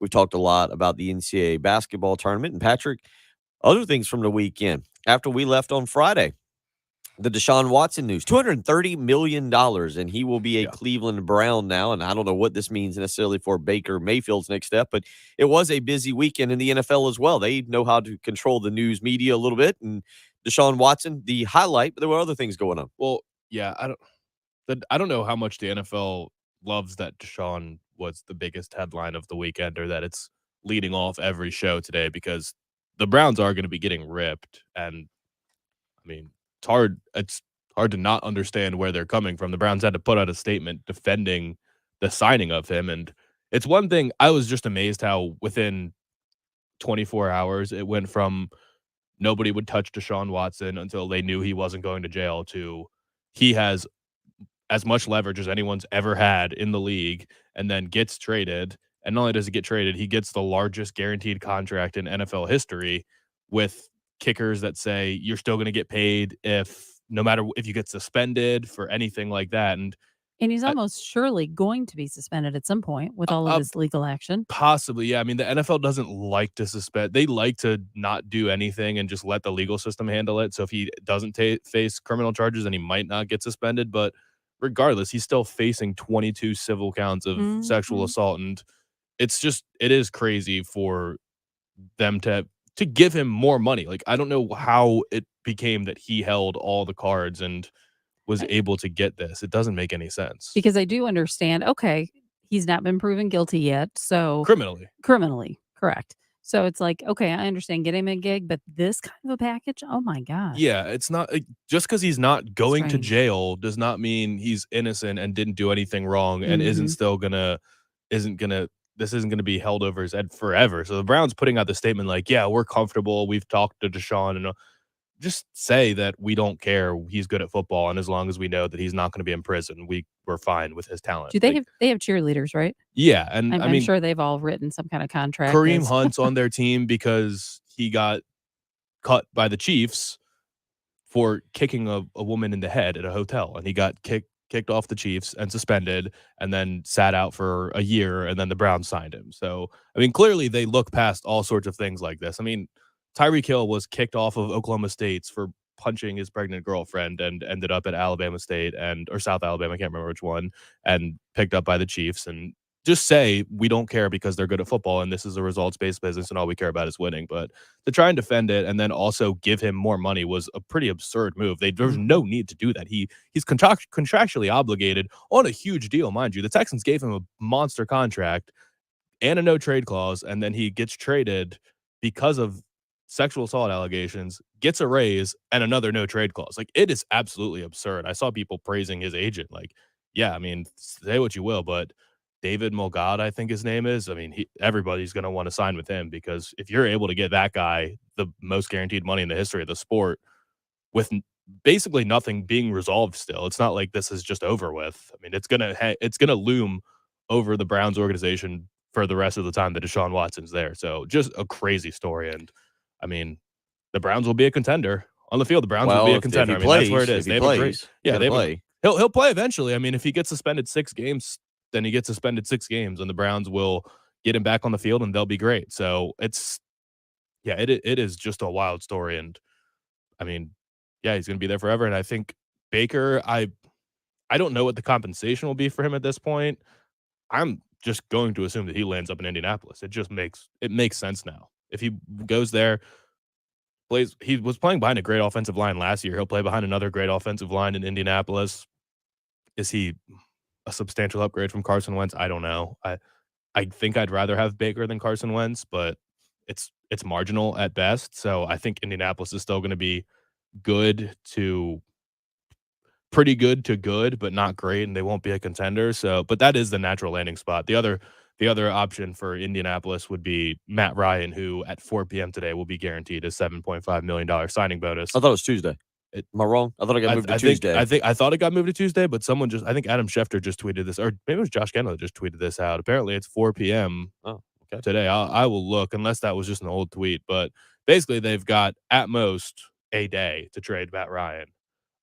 And I think that they will. So I think that they will end up keeping him, just because there's really no better option for them, and they don't need to trade him unless you're going to get a first-round pick. So I'm thinking Baker ends up in Indy. We'll continue talking about that, get more of Patrick's thoughts, because the Browns give up a lot. to get Desean Watson, first-round picks in this draft, next draft, and the 2024 draft. So a lot there. We'll continue getting Patrick's thoughts on that and anything else you want to weigh in on. 803-404-6100. It's the early game on 107.5 The Game.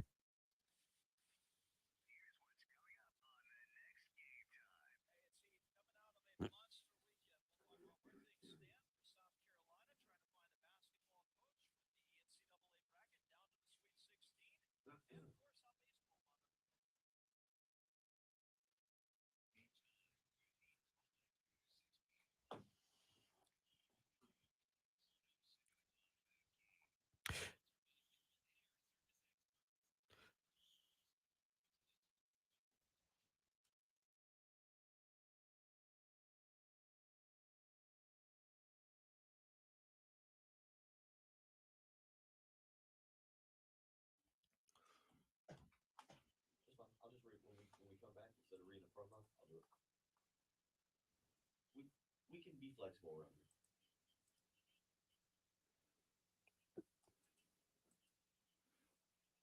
here.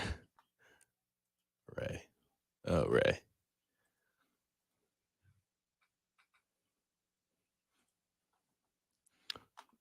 Ray turned it into a Gamecocks fans are so mad thing about Desean. Read any female NFL reporter's Twitter page. It's not Gamecock fans.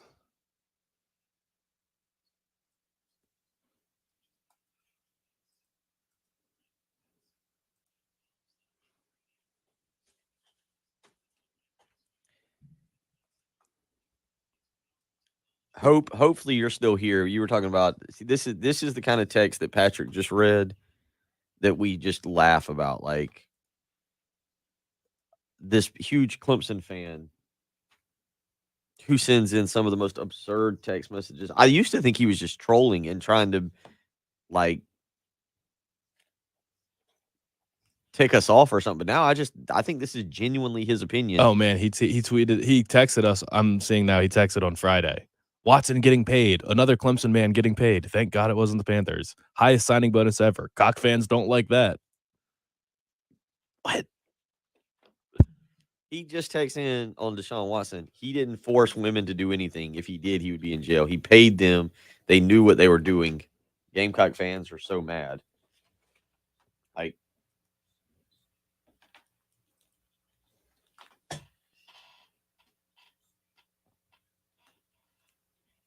I genuinely like that guy.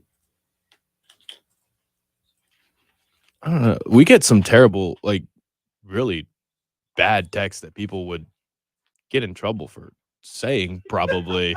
And we usually don't read them to not embarrass people or like things that we can't actually say on the air. But if you're texting it in, you want your thoughts to be heard, clearly. So, all right. I mean,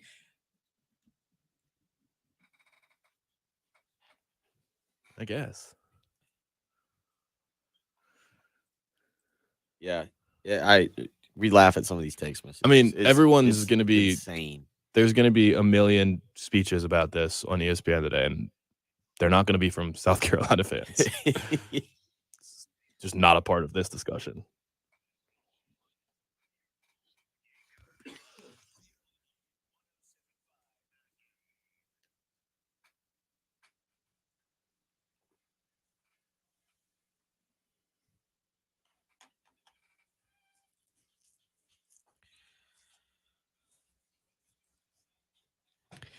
Eight 803-404-6100. How you can be a part of the program this morning via the Love Chevy phone lines or the text line. You can also hop on the Buford Lending live stream and weigh in. Jan, Hope, Larry, Rick, all in there cutting up, discussing different topics. Rick asking who's on the Fire Kingston wagon yet. Jan weighing in dark cloud over Carolina Athletics right now. Nothing out of the norm. So positive vibes on a Monday morning, March the 21st, 7:52 a.m. Again, if you want to be a part of that, you can go to the Buford Lending live stream. Speaking of other things in South Carolina athletics, Patrick, yeah, the baseball team, we knew this. Celebrate the series victory over Texas. That was cool and neat, but it didn't necessarily change our opinion of what this baseball team was. It could have. It had the potential to, At but you the had to moment, answer at the this moment, weekend. Yeah. at the moment, it didn't change our opinion. It could have had if they gone on to win, but now they get swept this weekend. They're outscored 23-5 yesterday. They get beat 10-0, and I will say, as it pertains to the baseball program, you got the Citadel down in Charleston on Tuesday night, so tomorrow night, and then you've got a Thursday, Friday, Saturday series. So for those of you keeping track of that, it is the Thursday night game on ESPN2, but then Friday, Saturday, no Sunday game this week because of the Thursday night, Friday night, Saturday night series. But now you get Vanderbilt coming to town, and it doesn't get easier. And this is a program right now that we've talked about the injuries. That is part of it, but they're just flat reeling, and I'm not sure where this program is going to go now as they sit 10-9 overall. They're obviously 0-3 in conference, just the first conference series of the year. Um, it's going to be a dicey next 2 months, and I think that's being very nice on the situation for South Carolina baseball. Yeah, I mean, to say the Texas series meant nothing now wouldn't be fair because at the time they were number one, And Texas did beat Tennessee. yes, and you had to build off it. There had to be some building off of that series win, and then you came and beat Gardner Webb, so that was fair. You did what you needed to do, but this was kind of going to be the determination where if you're competitive and if you can win the series, or I mean, at least pick up a game, then maybe that was a sign that you've built off of the Texas series. And the Clemson series where you got swept was the aberration, where you lose pitchers and lose a sure win and Will Sanders start what should have been a sure win that you blow late in the game. And you can say we got right against Texas. The bats woke up, and this is more in line with Carolina baseball is going to be this year. But then when you go to Texas, you lose pretty handily on Friday. Go to Tennessee. Go to Tennessee, and you lose pretty handily on Friday. And then Will Sanders starts and doesn't look like Will Sanders that you're used to. And then you're just flat not competitive on Sunday and get completely dominated 10-0. You feel like what you saw versus Clemson is more indicative of than what you saw against Texas. So that's just is what it is. It's not maybe they'll be the type of team that goes back and forth every weekend. They'll go 1-2 or get swept by Vanderbilt and then take care of Missouri because Missouri is not a very good baseball team. Like I don't know, but to think that this team, the expectation is hosting a regional now, that's just not going to be the case. If you're thinking it's Omaha or bust for Mark Kingston, then when you look at the team right now, you're probably thinking it's going to be bust. It's just there's lots of flaws with this team right now, and they're not just health related.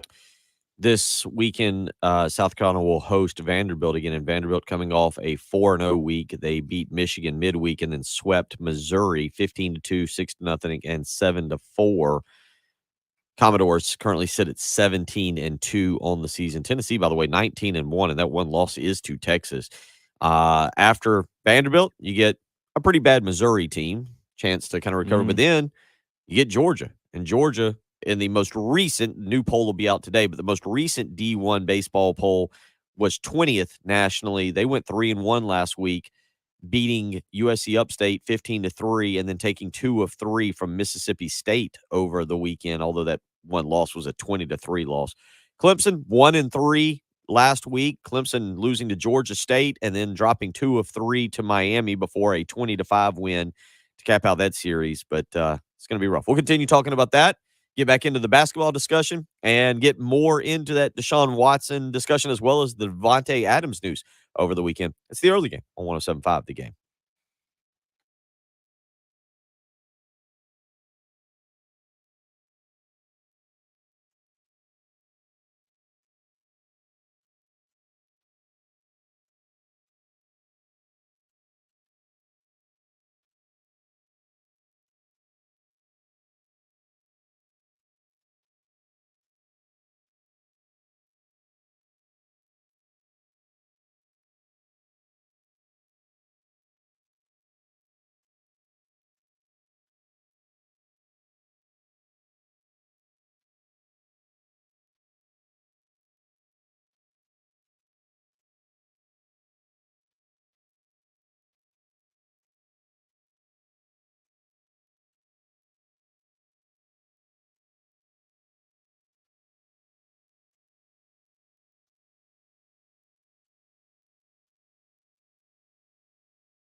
I'm picturing Gamecock Larry's scooter.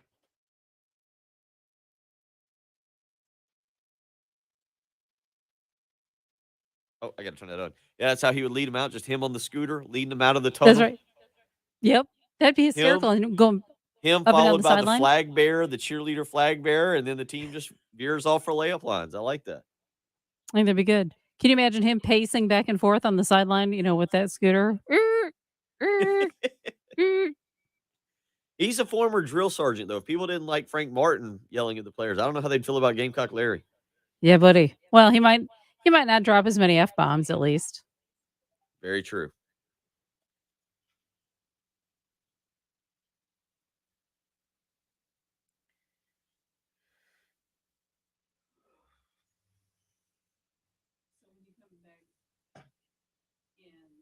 Oh, QC Kinetics. That's okay. Okay, just whisper in my ear if I don't. Yep. So anyway, that caller, John, he's on the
Yes, Larry, it was a great race in Atlanta yesterday. Oh my gosh.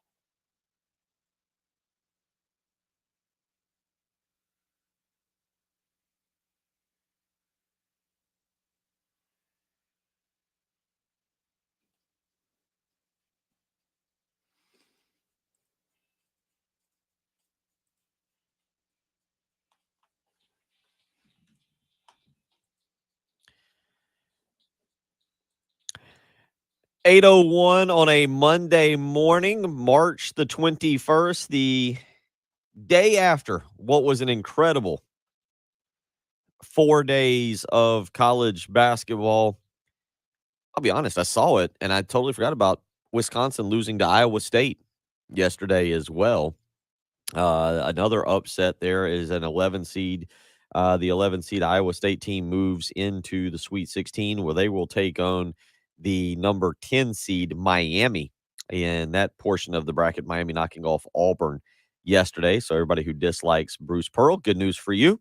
Auburn no longer a part of the NCAA basketball tournament. We've been discussing a lot of that this morning, as well as the South Carolina coaching search. It took a turn over the weekend as Sean Miller turns down the Gamecocks and goes back to Xavier to be their head coach again. So South Carolina now looking at Lamont Paris, BJ Mackey. We'll see today. I would assume today we may get some information on Matt McMahon as well, if South Carolina is going to look at him, although some news coming out last night that maybe he and LSU are scheduled to meet. So to me, if you're reading the tea leaves on this, it seems like it's going to be Lamont Paris, the current Chattanooga head coach, who was just in the NCAA tournament there. They played very well against Illinois in the opening round, kind of put them on the ropes. Or it's going to be BJ Mackey, the former South Carolina player who's now the assistant for Steve Forbes at Wake Forest. Either way, yeah, I mean, either way, young coach has I mean, one has success at the mid-major level, and then one has very little experience, but I think is going to be the favorite for people because he's obviously a legend, and the idea is that he will be able to recruit the area. Lamont Paris is from Tennessee, right? Lamont Paris, to give you his background, he is he's from Ohio. He's from Findlay, Ohio. Findlay. He played it. Well, I just added the X. I emphasized the L, not because it's Fin. What I'm I think looking at it's Findlay. is well Findlay. But yeah. Findlay. So, but he played at Worcester from 92 to 96 is where his playing career was. He has been an assistant at DePaul with a W, IUP, Akron, and Wisconsin before becoming the head coach at Chattanooga in 2017. They did win the SoCon regular season championship, and he was named the SoCon Coach of the Year this past year. His time there, he has taken them from being a team his first year that was 10-23, 3-5 in the SoCon, to this year 18-7, or excuse me, 27. I'll get it right. 27-7, 14-4. They have basically shown improvement just about each and every year, going again 10-23, 12-20, then 20-13, 18-7 last year, and then 27-7 this past year, being eliminated in the first round of the NCAA tournament. So it appears to me Lamont Paris or BJ Mackey. That's who we're looking at, and maybe we have news today. It would seem to make sense that likely if South Carolina elects to not talk to Matt McMahon today, the head coach at Murray State, that an offer could be made to either Mackey or Paris, and we very well could be discussing the new South Carolina head basketball coach tomorrow morning and the feeling on that. Real quick, York asks on our Buford Lending live stream, he says, Bill, he says, clarify, when you say next head coach has to make the tournament, do you mean with the current roster? Does your opinion change if we have players transfer? Well, yeah, obviously, if Evan Carter leaves, if Cousinard doesn't come back, if Stevenson doesn't come back, I really don't think Keyshawn Bryant will come back. I'm pretty confident that he's going to move on to some kind of career elsewhere. He could technically transfer back home to, like, say, a South Florida, closer to the Tampa area, Patrick. But yeah, I mean, if all those guys transfer, you lose. Obviously, you've already lost one commitment. You're not going to land G.G. Jackson.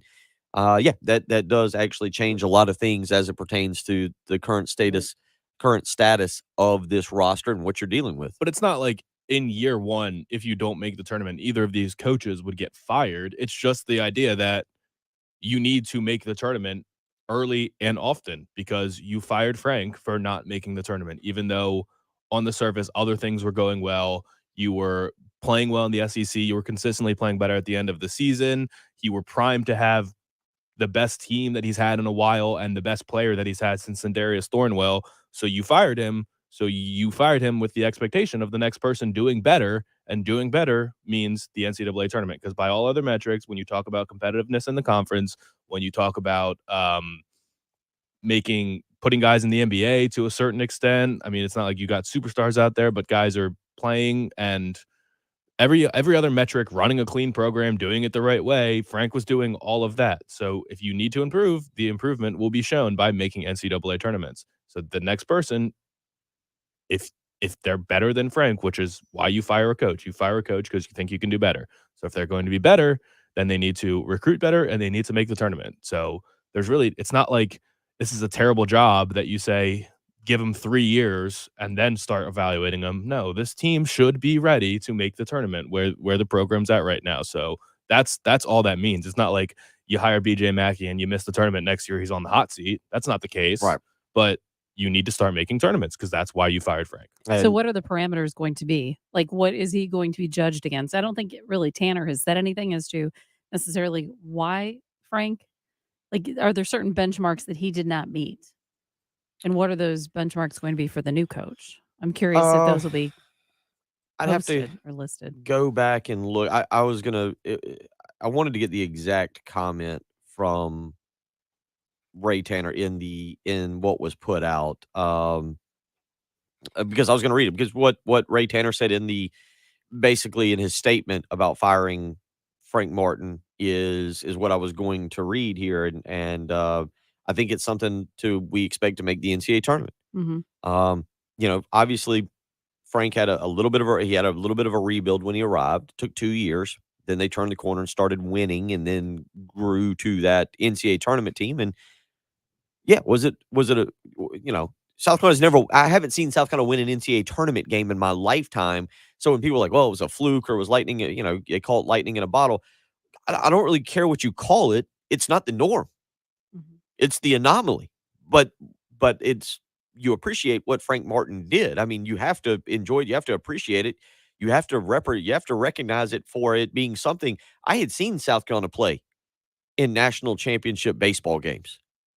That had not only had I seen that, it wasn't the first time. That wasn't a random occurrence. I'd seen South Carolina be in the College World Series with a chance to win the thing. I'd seen South Carolina have a 56-10. Like, South Carolina baseball in my lifetime has been really, really good. National championship level good. What? Thought he was shirtless. The guy that Oh. walked behind it in the No. mirror. I apologize. He- Like, I'm looking at you and I'm trying to have a serious conversation. We're talking to Jen, but behind us on Gervais Street, somebody just walked behind it. I'm looking at Jen having a serious conversation, but in the reflection in the glass, the guy who walked behind me looked shirtless Oh. behind me. And I tried to hold it together as long as possible, but I finally had to turn around and look. Well, and I've actually been watching him because he's kind of paced back and forth. So I Got didn't it. know if he didn't like something you said and he's waiting for Got it. you Got it. or Yeah, what the deal is. there's a behind us here on Gervais Street where our studios are. I'm looking at Jen trying to make a serious point, yet I can see a reflection of a man walking behind me, and the way it looked in the reflection is he was shirtless, and finally I had to just turn around and look. Couldn't stand it anymore. But to that point, Jen, what and Patrick, what you see here is now the next coach, you have to make NCAA tournaments. I think the standard is set. That's why Frank Martin has left this program better than he found it. And I have no problem with people saying, hey, our expectations, we want more. I have no problem with that. I'm perfectly on board with that. And I'm not arguing with anybody that one tournament in 10 years is acceptable. What I am now saying is the next guy better start doing it very, very quickly. And by very quickly, I mean next year, you can't backslide to a losing record in the SEC. That's unacceptable.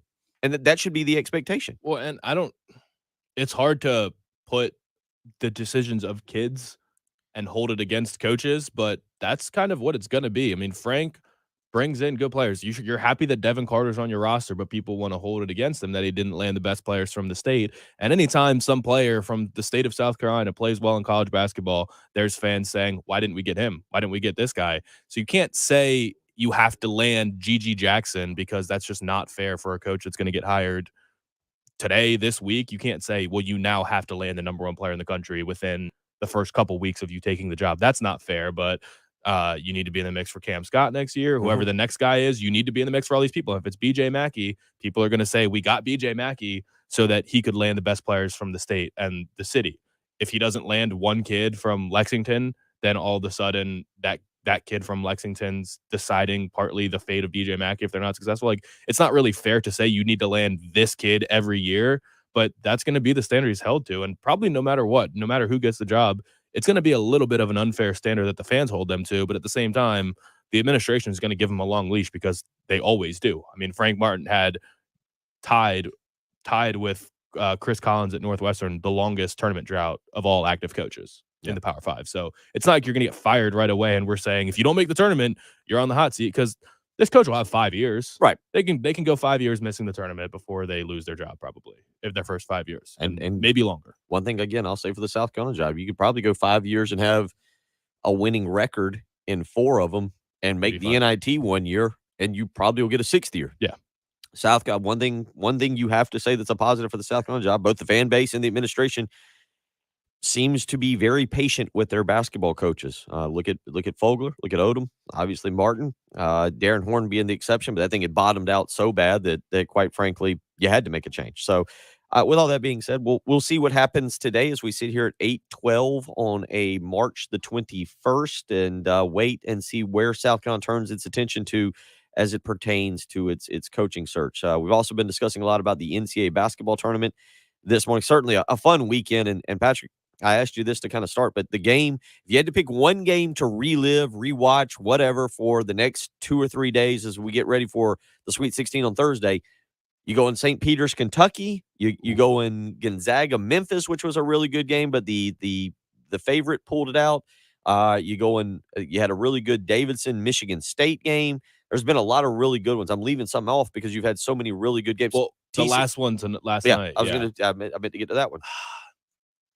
I think it's the one last night. St. Peter's being a 15 seed, only the 10th, 15 seed to win in the NCAA tournament over Kentucky was insane. Phenomenal. That was absolutely it was nuts. So that will honestly maybe be the most memorable game of the tournament because anytime a 15 seed wins, we've seen the 12-5 all the time. So I think there were 2 12-5 wins. That's not going to be it. But last night, I don't know. Last night was different just because Arizona always plays at like 10 p.m. or later or 9 o'clock tips, and it's just hard to watch them during the week. So Arizona was the best team that I've gotten the least time to watch. The only game I watched start to finish of Arizona this year was when they lost to Colorado in Colorado. So I was unsure of them. Like I didn't put them in the Final Four. I had Illinois beating them, and Illinois was really disappointing this tournament. So watching them last night, and particularly watching Ben Mathurin, was phenomenal. I mean, he closed it out. I think he scored 11 of Arizona's last 13 points in the last minute of overtime. He was an absolute stud. Hit a 3 to tie it up, the dunk to seal it in overtime. He was just phenomenal. And after watching him, I looked up an NBA mock draft this morning and saw that he's slotted to go 11, predicted to go to 11. If he's not a top 10 pick, I'd be surprised. I've heard people talking about him all year, and in 2 games, I'm sure that he's a top 10 player in the country. So loved watching him and just getting an extended look on a team that I haven't gotten to see very much and seeing them with their backs against the wall. And TCU is a pretty good team, but I enjoyed that game the most, but I do kind of think that St. Peter's is going to end up being they are this year's Cinderella. I mean, anytime a 15 seed wins a game, it's noteworthy. So I think that's probably the one. St. Peter's, by the way, is not listed on what I'm looking at for the NCAA for the new odds, the updated odds. They're not even listed. Like I was just glancing as soon as you said that with being a Cinderella. Oh, wait a minute. If I go down the list, what is this? This was the initial 2022 Final Four odds. Like 2,500 to 1. They're not even no, because Miami was 5,000 to 1. 5,000 to 1 for Miami for Final Four odds. This was initially. This is I'm looking at Vegas. Oh, I thought you were looking Vegas at right Insider. now. No. Miami is now to win the national championship. Miami is now 7,500, 5,000. St. Peter's is still not even drawing number. Iowa State is the lowest that I can see. To win the national championship right now, what is Miami? Or to win go to the Final Four? It doesn't have to go to the Final Four anymore. This is now to win it. This is now to win it. The favorite now to win it, or continues to be the favorite. According to Caesar Sportsbook, Gonzaga is plus 225. Kansas is plus 475. Arizona plus 500. And then Purdue and Houston both plus 1,000. That's Caesar Sportsbook. Behind that, Villanova's at plus 1,200. Duke and Texas Tech are plus 1,300. So that's kind of your best bet odds there as it pertains to who now gets. I would put $5 on everyone below them if you could. If online gambling was legal here, yeah, just throw. Because what'd you say Miami was? To win the national championship, Miami is plus 7,500. Okay, so you put $5 and you'd win $425. Is that the math? Is that math right? Something like that. You'd win over $400 for a $5 bet. I would totally do that just on all the teams that have 50 to 75 to 1 odds. Be totally worth it. This is Caesar Sportsbook. Let me see here. Yeah, I don't know how that works. So it would be good. 75 times 5. Is it 75 times? Yeah, there you go. That's what I'm looking. Yep, 375. 375. I don't know where I added the extra 50. Yeah, thank you. I added. Although Ted texted and said 225, so no. No. So 803. 75 times 5 is harder to add up than you might think. Yeah, we're trying to do. I just did. And when you feel like people are listening to you and you have to get it wrong, get it right, or else people let you know about it. Yeah. The pressure mounts significantly.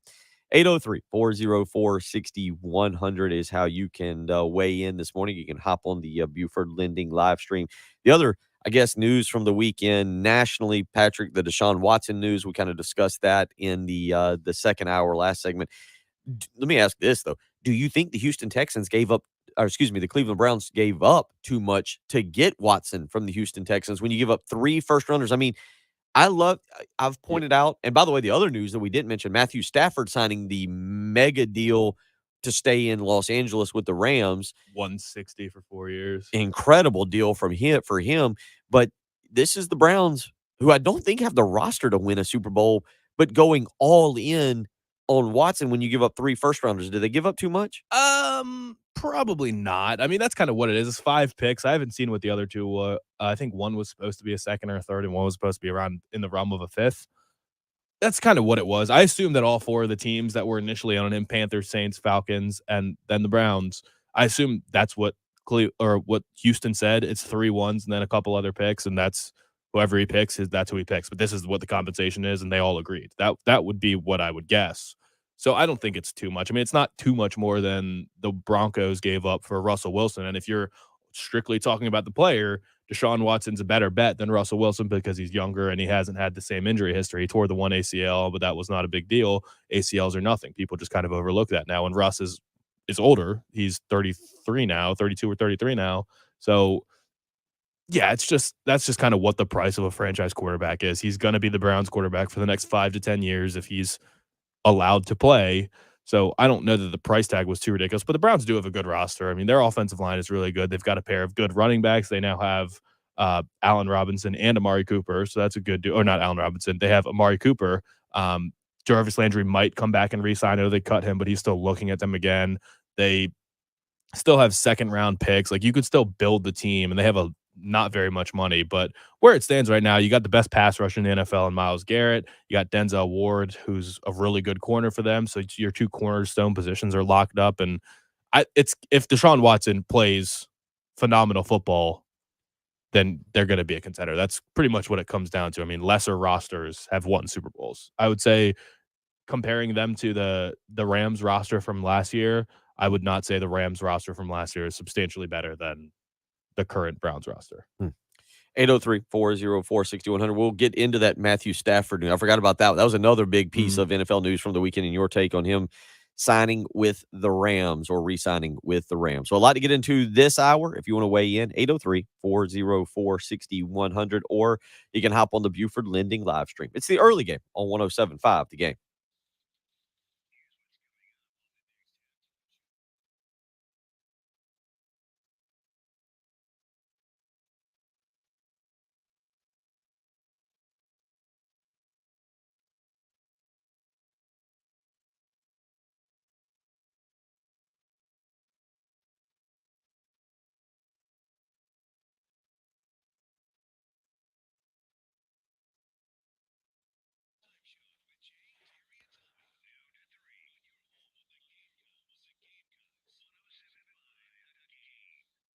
If you are suffering every day with joint pain, you need to stop and listen to what I'm about to talk about. It is QC Kinetics, where you can get real, lasting relief with natural biologic treatments, all at QC Kinetics, the nation's leader in regenerative solutions that can restore and repair damaged tissue. And then, most importantly, they do this with no surgery, no drugs, and no downtime. Give them a phone call today for a free consultation. 803-281-6860. You can make this spring and summer your absolute best ever with no joint pain holding you back. Find out what I'm talking about by calling QC Kinetics today for that free consultation. 803-281-6860. It is the new, better, smarter, non-surgical, non-invasive way to deal with joint pain. They're treating hundreds of patients every day in clinics nationwide, and it's all happening with remarkable success, life-changing results, and absolute zero downtime. Again, a free consultation is what awaits you. Call today, 803-281-6860. That's QC Kinetics.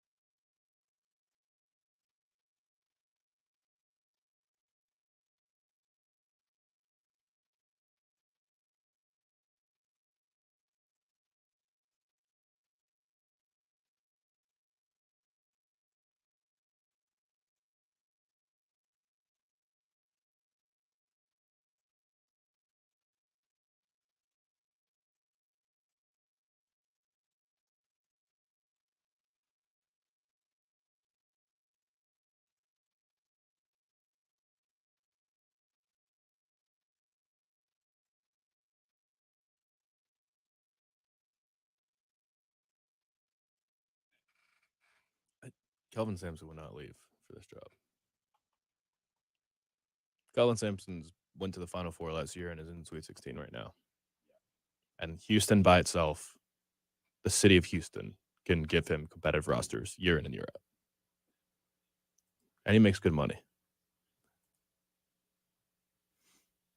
I'm guessing that Houston has close to the same amount of people, if not more, than the state of South Carolina.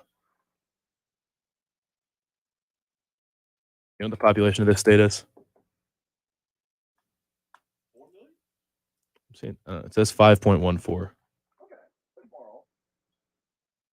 Houston has 2.3.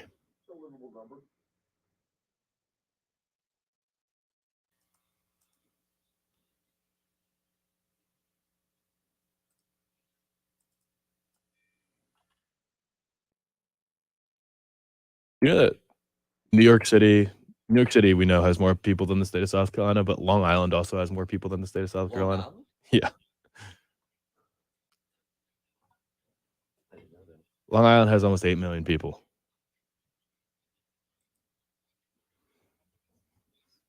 So just New York City and Long Island are triple the size of South Carolina.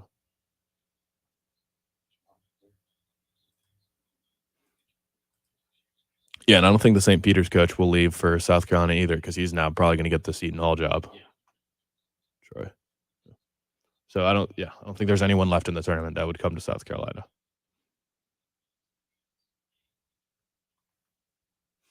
How old, Bill, is Jim Larinaga? We discussed this. He's 74, 72. He was only 72. I thought he would be older.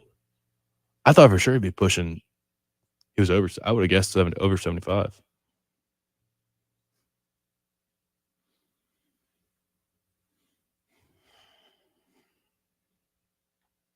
I think I am pulling for North Carolina. I don't like Mick Cronin at all.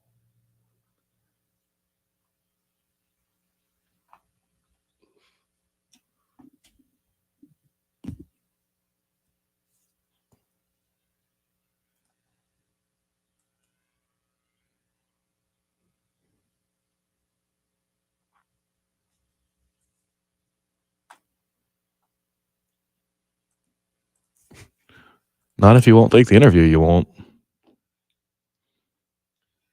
Yeah, that's what people are. I'm with you, Larry. You can't interview someone that doesn't want to interview. I'd interview him. I'd interview Pat Kelsey. There's people that I'd interview that.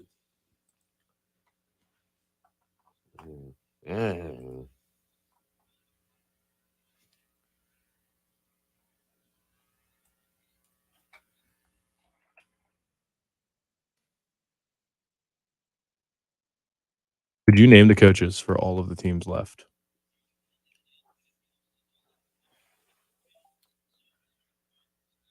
I'm not even sure I can name all the teams left, to be honest. I think you could name them all. Since you could name. Who's the Iowa State coach? You know, they said his name last night. That's the one. That's the one that I wouldn't have been able to get. And I was watching, and I mean, the thing I watched that game because they were talking about him and his wife and like everything that happened. Like there was some background stuff on that. And what's his name? TJ Otzelberger. Otzelberger. Yeah. Yes, thank you. Let's see. Mark Few, Eric Musselman. Yeah, you could name the rest of them. Mark Adams, Krzyzewski, Herbert, Mick Cronin, Matt Painter, Shaheen Holloway, Otzelberger. No, wait. Larinaga, Otzelberger, Ed Cooley, Bill Self, Wright, Howard, Sampson, and come on, Tommy Lloyd. No, not back. Yeah, Otzelberger was the one that I couldn't get either.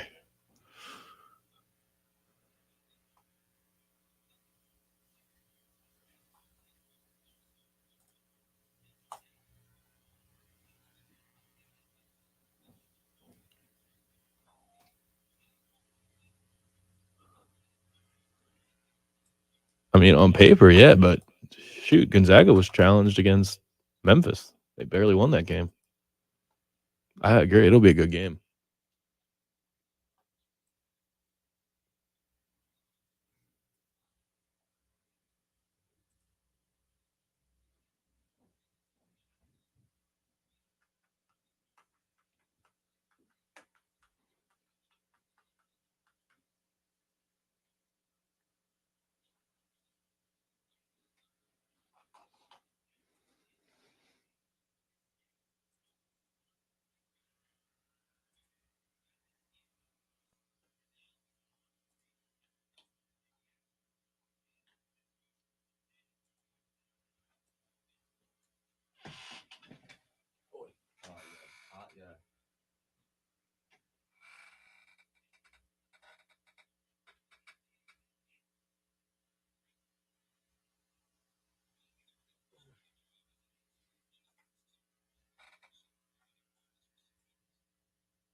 other business, I had someone email me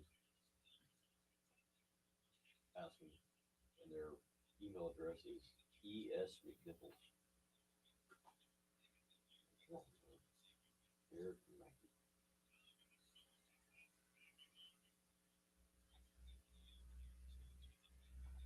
So we held Austin out of soccer this weekend.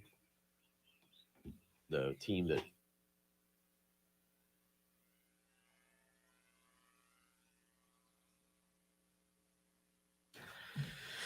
8:29 on a Monday morning, March the 21st. It is the post St. Patrick's weekend. How was St. Patrick's in Papa? Did you make it, Blues Traveler? We didn't make Blues Traveler. We hung out. We got there early. Hung out with Brian a little bit at the Village Idiot. Okay, how was that? It was good. I had a nice little buffet there with some meatballs and garlic knots. Really? Oh yeah, nice. Perfect. Garlic knots. Garlic knots are meatballs. arguably the perfect thing to eat before drinking. Soaking up everything. It has to be bread based, and they're also delicious. So yeah, I had probably 4 garlic knots and a handful of meatballs. How was the crowd down there in 5 Points? It was unfortunately it was raining as soon as we got there, but it started to pick up later in the afternoon. Okay, it ended up getting better. Nice. All right. Just a long day. So yeah, a busy weekend across the board. We'll kind of continue to monitor everything here on the program. Brad weighing in. Yeah, I mean, this is how fast news is kind of evolving. Brad saying your halftime show advertisement says, will Sean Miller be the head coach? We'll see coming up on halftime. Well, we didn't know that on Friday especially when they were cutting the promos. We cut those we cut hours for tomorrow.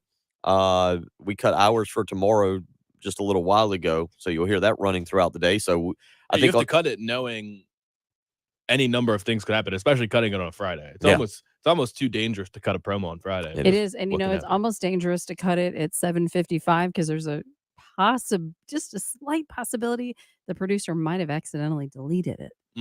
Oopsie. So we might want to do that again. So it's probably a better idea to cut it at about 8:45. I actually felt like what you were going to say. You got a tip that the coach is about to be I hired. thought you had looked at Twitter. I was going to be like, oh, we got to cut it because in our promo, we were questioning if Gamecock Larry might be the next head coach for South Carolina. No, this is just a screw up. So now you had me scanning Twitter very quickly, just seeing if some news had broke. We'll continue to monitor, obviously, on this station throughout the day. Patrick, I really now, as you kind of see some of the updates coming from John Whittle of the Big Spur, from the Gamecock Central guys, I really think that within the next 48 hours, I'd kind of be surprised if we don't have a pretty clear idea of who the next head coach will be by the end of the day. I think that's ideal. I think that's where we're heading. I feel like it's personally, I now actually feel like it's Lamont Paris or BJ Mackey. We'll see if Matt McMahon gets the current Murray State head coach. Lamont Paris is at Chattanooga. We'll see if Matt McMahon gets any kind of interview or discussion or what he does. A lot of rumors last night linking him potentially with LSU. But with all that being said, you get this done, and now you would spend the week trying to shore up your roster. And I am a little surprised, and maybe a good thing. I think this is actually a good sign. I know it's only been 7 days, but the way that transfer portal works, right? I'm a little surprised you hadn't seen at least one player hop in the transfer portal. He lost a commitment. Yeah, I'm not surprised by that. I read the article on the State about how it went down, and I know that I think Jacoby Wright's parents were quoted in it saying, "I hope they decide something soon because we need to evaluate our options." And I think they even made a comment about the transfer portal is a dangerous place too. Like if you put your name in and you say, "I'm leaving this school," you might not find a home. And unless you are a stud, like certain players in South Carolina would find Devin Carter would find a home immediately. Jacoby Wright, I don't know. He'd probably have to go down a level. I mean, it's not a lock that all these guys putting their names in the transfer portal will find a new school because every year there's or a high major school. They'll find a high major school. 360, 330, whatever, 300 some odd teams in NCAA basketball. They'll find a home.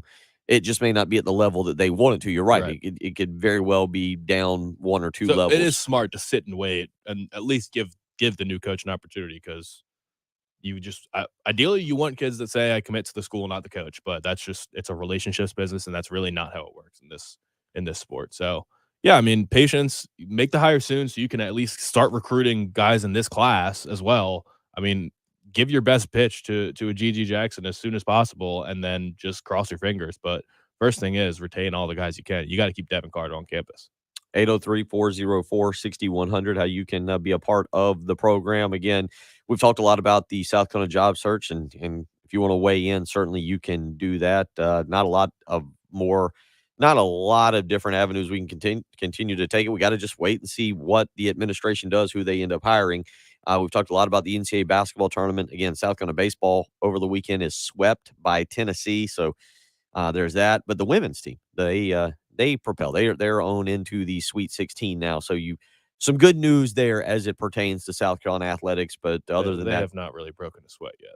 No, they did. The Howard game was almost borderline an embarrassment. Not for South I think Carolina. Everyone on the roster has scored a point in the NCAA tournament at this point. Yeah, I cannot confirm or deny that, but if not, it's close. I did not look. I'm not going to sit here and lie and say that I looked. South Carolina will play the winner of North Carolina and Arizona in Greensboro next week. What is the 25th? That is Friday, correct? Am I right on that? Yeah, Friday the 25th.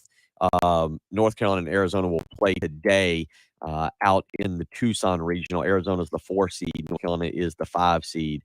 Those two teams will meet up this evening, and the winner obviously will get South Carolina on Friday. Times have not been announced just yet, but they'll play on the 25th. So trying to very quickly make sure I know my dates, and that would be correct, as I think the 25th would be Friday if I'm thinking correctly. Is that right, Patrick? Am I good on that?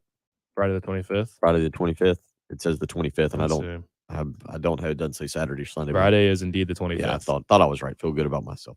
803-404-6100. So there was your good news for the weekend. Other news from the weekend, Patrick, we touched on Desean Watson. Devontae Adams put out a thank you letter to the Green Bay Packers fans in which he did not thank Aaron Rodgers. We thought those two were buddy-buddy. They are buddy-buddy. Okay, he just didn't want to. Well, he said my teammates and the fans, and what he said, I said the Packers organization, all my teammates and the fans. Okay. There was no individual called out. I don't think it's a Aaron Rodgers, Devontae Adams thing. I think it's just simply the Packers gave Aaron Rodgers all of their money.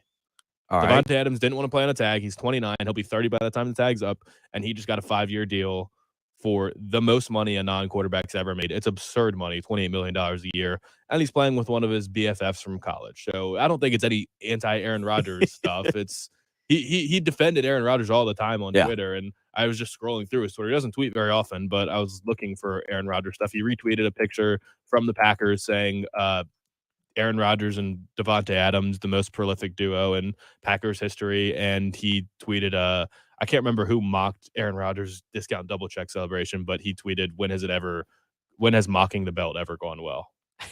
So he defends Aaron Rodgers. They get along, and they've both spoken highly of each other. I don't think he's anti-Aaron Rodgers.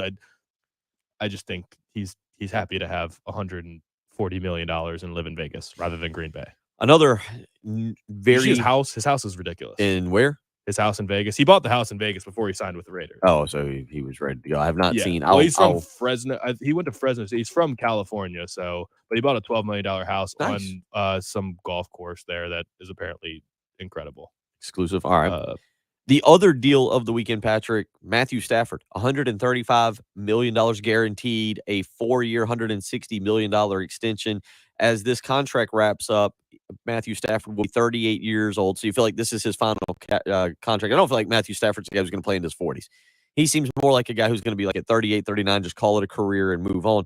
What do you make of Matthew Stafford here sticking with the Rams, being their now franchise quarterback for a few years with that roster? We talked about the potential of Aaron Donald retiring. We didn't know what Sean McVay may end up doing, but they've got their quarterback now for the next several years. Yeah, they've got their quarterback. They've got coming back at this point. It doesn't seem like it. They traded Robert Woods. So, I mean, he's got the receivers with Cooper Kupp and Allen Robinson. That's a slot guy and a big possession receiver. It's a nice duo. I don't know why it was necessary to pay him this much money, but I guess that's just a Super Bowl reward. I mean, Matt Stafford is not he's not a top 5 quarterback in the league. I don't think he's that good. There's at least 5 guys you'd rather have. I'd rather have Mahomes. I think Watson is better than him. I think Lamar Jackson is probably better than him. Aaron Rodgers is definitely better than him. It's probably Aaron Rodgers and Mahomes 1, 2. I don't know. They just spend crazy money. It doesn't make a ton of sense to me, but he did just lead you to a Super Bowl after Jared Goff couldn't do the same. And they gave Jared Goff one of the biggest contracts in NFL history years ago too. So it's not like they're afraid to do it. It's just I don't know where the outs are in this contract. I'll be interested to see when that comes out if they can cut bait after 3 years if he starts to decline. But you win a Super Bowl, you get paid. The Ravens did it with Joe Flacco, made him the highest paid quarterback in NFL history. It's kind of what happens when you win Super Bowls. You just get broken off in a big way. And good for Matt Stafford. He's made a ton of money in his career. So it's hard to say that he hasn't earned it, but he's just not that guy. Did they upgrade signing Allen Robinson, I think 3-year, $45 million, and trading Robert Woods? Is that the better deal there? Yeah, I think so. I think it just adds a new element to your offense. Like Robert Woods excels in a similar role to what Cooper Kupp does, and then he got hurt last year. He tore the ACL as well. So Allen Robinson is a giant X receiver that will win contested catch balls. Cooper Kupp will break people's ankles and get open deep, and he'll run after the catch. I just think it's a nice pairing right there. They drafted Tutu Atwell, who's one of the fastest humans on the planet last year. He did absolutely nothing as a rookie, so I don't know if you put him in the mix. But Van Jefferson is a good route runner as well and a solid number 3 option. So it was too much money to have committed to 3 high-paid receivers if they were going to keep Kupp, Robinson, and Woods. So if you had to have one or the other, I think Allen Robinson's a good fit.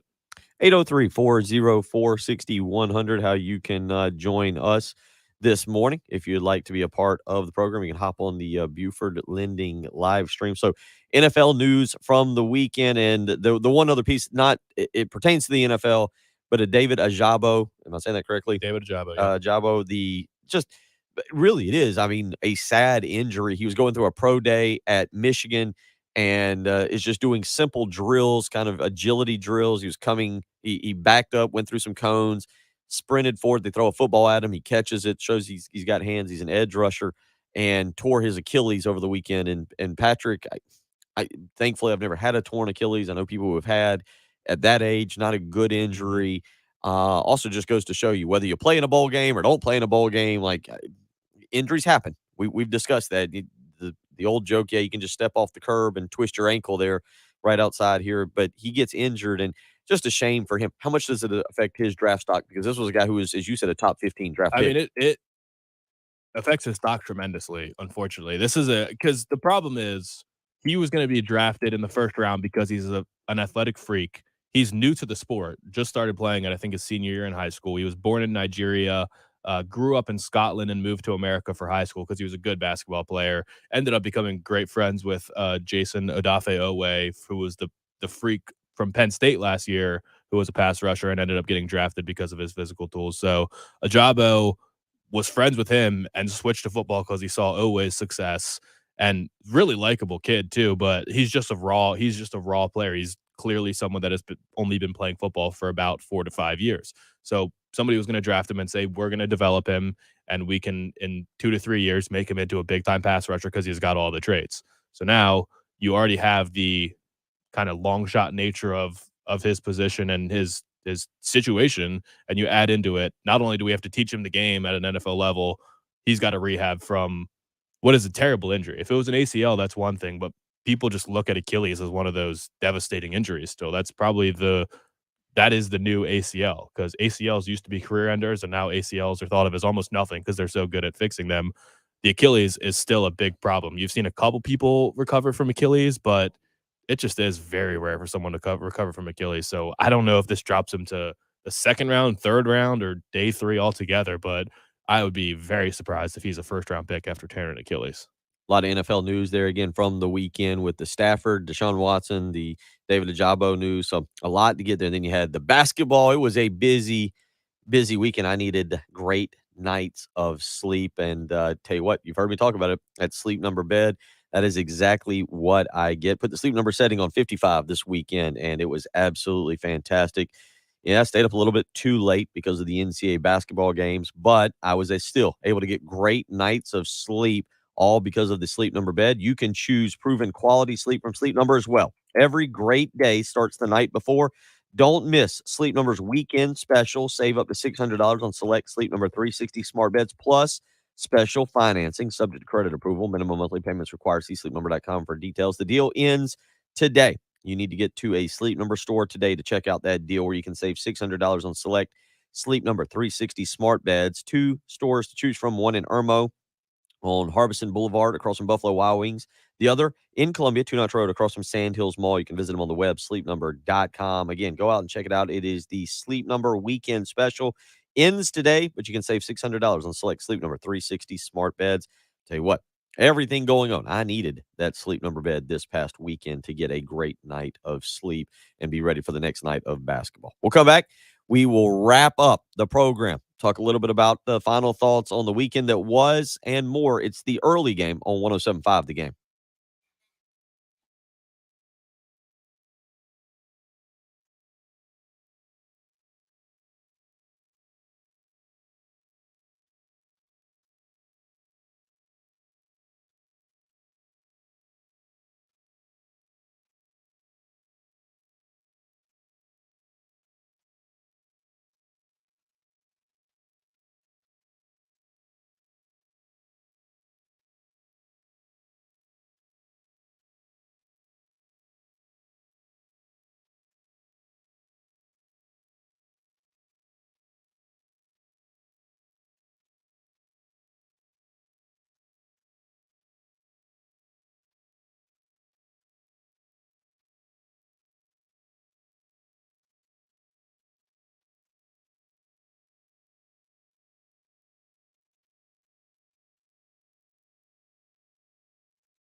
Final few minutes of the early game. Pearson Fowler out there in the hallway. He is jumping up and down. It looks like he's ready to go into a basketball game himself. That's what we do. We don't have to do it because when we arrive early in the morning, the studio's empty, so we can just come on in. Pearson's out there. He's bouncing around. He's like a basketball player in the corridor there coming before he's about to come out. That's new for him, too, though, because he used to be able to just hop on at noon, and he would have kind of 3 hours between us ending and him starting. It's a whole different vibe when there's somebody coming in right after you. You got to be ready to just jump in and start talking. Very true. I have 10 minutes to sign onto the computer, open up all my pages that I'm going to want to have up, open Twitter, open up the text line, all that good stuff. And no time for that. You're fired up and ready to go when I arrive. I was borderline almost late this morning, just trying to carry over from the weekend that was. Again, a lot of great basketball that took place. Certainly the NFL news that we talked about, the South Carolina coaching search, bad news for the baseball team. They get swept. And Jen, the other thing that happened this weekend, William Byron wins as you were saying, and I'm looking at the headline, a wild NASCAR race this past weekend at the remodeled Atlanta Motor Speedway. Did you say it was a record? Did I understand this? A record number of lead changes that occurred? Mm-hmm. That's correct. Do you know the number? You just know it was a record. I know at least 26, I think. Wow. Yeah. I mean, it was huge. And again, then the number of incidences and 46 lead changes is what I'm was, seeing. maybe? 20 Okay. drivers. Wow. So not bad. So obviously it was earlier in the race that I heard that stat. But yeah, it was crazy. Like you just don't see that. And but that just means the racing was really good. How did we do? How did we do? Well, Kerry won because Chase Elliott came in 6th. Okay. You came in 2nd with Logano at 9th. And then Reggie had Blaney, and he came in 3rd. And then it's interesting, Larson, 2nd week in a row, DNF. That hasn't happened to him in forever. So he's a little bit snake bit. So I think he's going to be out for a little bit of vengeance when they go to COTA. Okay. So we will. Of the Americas. It's a new era in Texas. Formula One on the subject of racing. Yeah. What happened in Formula One? The Ferrari era has maybe begun. Mercedes won 7 championships in a row. Mm-hmm. Red Bull bested them last year for the first time in close to a decade. So Red Bull is going to have all the hype going in this year. Max Verstappen, defending world champion, didn't even finish the race. Both of the Red Bull cars were retired towards the end of the race and within the last 5 laps. So Ferrari, who's been on a drought, went 1-2, and then Mercedes went 3-4. So And Bill, FYI, like a DNF does not finish. That's NASCAR. Retired is what they call it in F1. Really? If they don't finish the race. Now, the F1, that's not, you go to the Indianapolis 500. Mm-hmm. What is that? It's IndyCar. It's actually the IndyCar series, and that's different machinery than what an F1 is. F1? Mm-hmm. I learned so much. There are former F1 drivers in IndyCar right now. Yeah, there's a couple that have shifted over recently. Okay. Mm-hmm. All right. So we had that. So busy. So that was the Bahrain Grand Prix. Yes. There's 20 Grand Prix, I believe. The next one is this Sunday in Saudi Arabia. Oh, the Saudi Arabian. How about Grand Prix. that? Yeah. I always remember that Monaco is that Memorial Day weekend because you have the Indy 500, you've got the Monaco race, and then you have the Coca-Cola 600 for NASCAR. So it's pretty awesome. Monaco is the big one. Yes. For F1. We are a well-rounded program. One other South Carolina note, Matthew Neesmith, finishing just one shot off of a victory in the Valspar Championship. He was 16 under through the weekend. Was he your little brother? I don't know. I think some people call him Matty. Maybe his family, maybe not. I don't know. Matthew Neesmith. I've never heard it. Maybe they do. Family is from North Augusta, so for all I know, they don't listen to us. Matty So I can call Neesmith. them. Well, we'll talk with Kyle Thompson on Little Wednesday. Billy Byron won the NASCAR race. Hey, people call me Billy. I can call him Matty. He shoots 16 under. He shot a 61 on Friday to collect $460,000. So a solid weekend for him. Justin Thomas also 16 under in that event. So a lot of news from the weekend. And one of the things that also happened over the weekend, I got out and actually participated a little bit with my son Austin, played some sports. That's why I will probably be calling KC Chiropractic Center this morning, getting in touch with Dr. Pate, Dr. Roman Cooper, getting over to see them. You need to do the same. 803-796-2424 is how you can reach out to the great doctors at KC Chiropractic. If you've been suffering from back pain lately, if you've been having some issues and you need the great doctors at KC Chiropractic to get in touch with you, go ahead and get in touch with them first. Line up an appointment, 803-796-2424. It's almost golf season. We got a big golf tournament this coming Friday. You've got to be in your best health. So call Dr. Peyton, Dr. Roman Cooper, 803-796-2424. That's how you can get in touch with the great doctors over at Casey Chiropractic Center. All right. Jen is leading all of us. Is that right? Yep. The three of us. So far. Mhm. You're in the lead in the basketball In tournament a sad challenge. way, let me tell you. When you're ranked 74th, that isn't huge. Well, Gator fan 15 or something like that is winning. I think Gator Life. Yeah, I think it's actually Gamecock Leary's doctor that we learned about earlier. Yes, Gator Lady. Dr. Gator Lady. Dr. Gator Lady. Yeah. So maybe that's who's leading us. I'm only ahead of four. I'm ahead of five people, but one of those five didn't fill out a bracket. So I'm ahead of four others. We will get into everything again tomorrow morning. Long break, 21-hour break for us. Pearson Fowler's up next. Have a great Monday afternoon.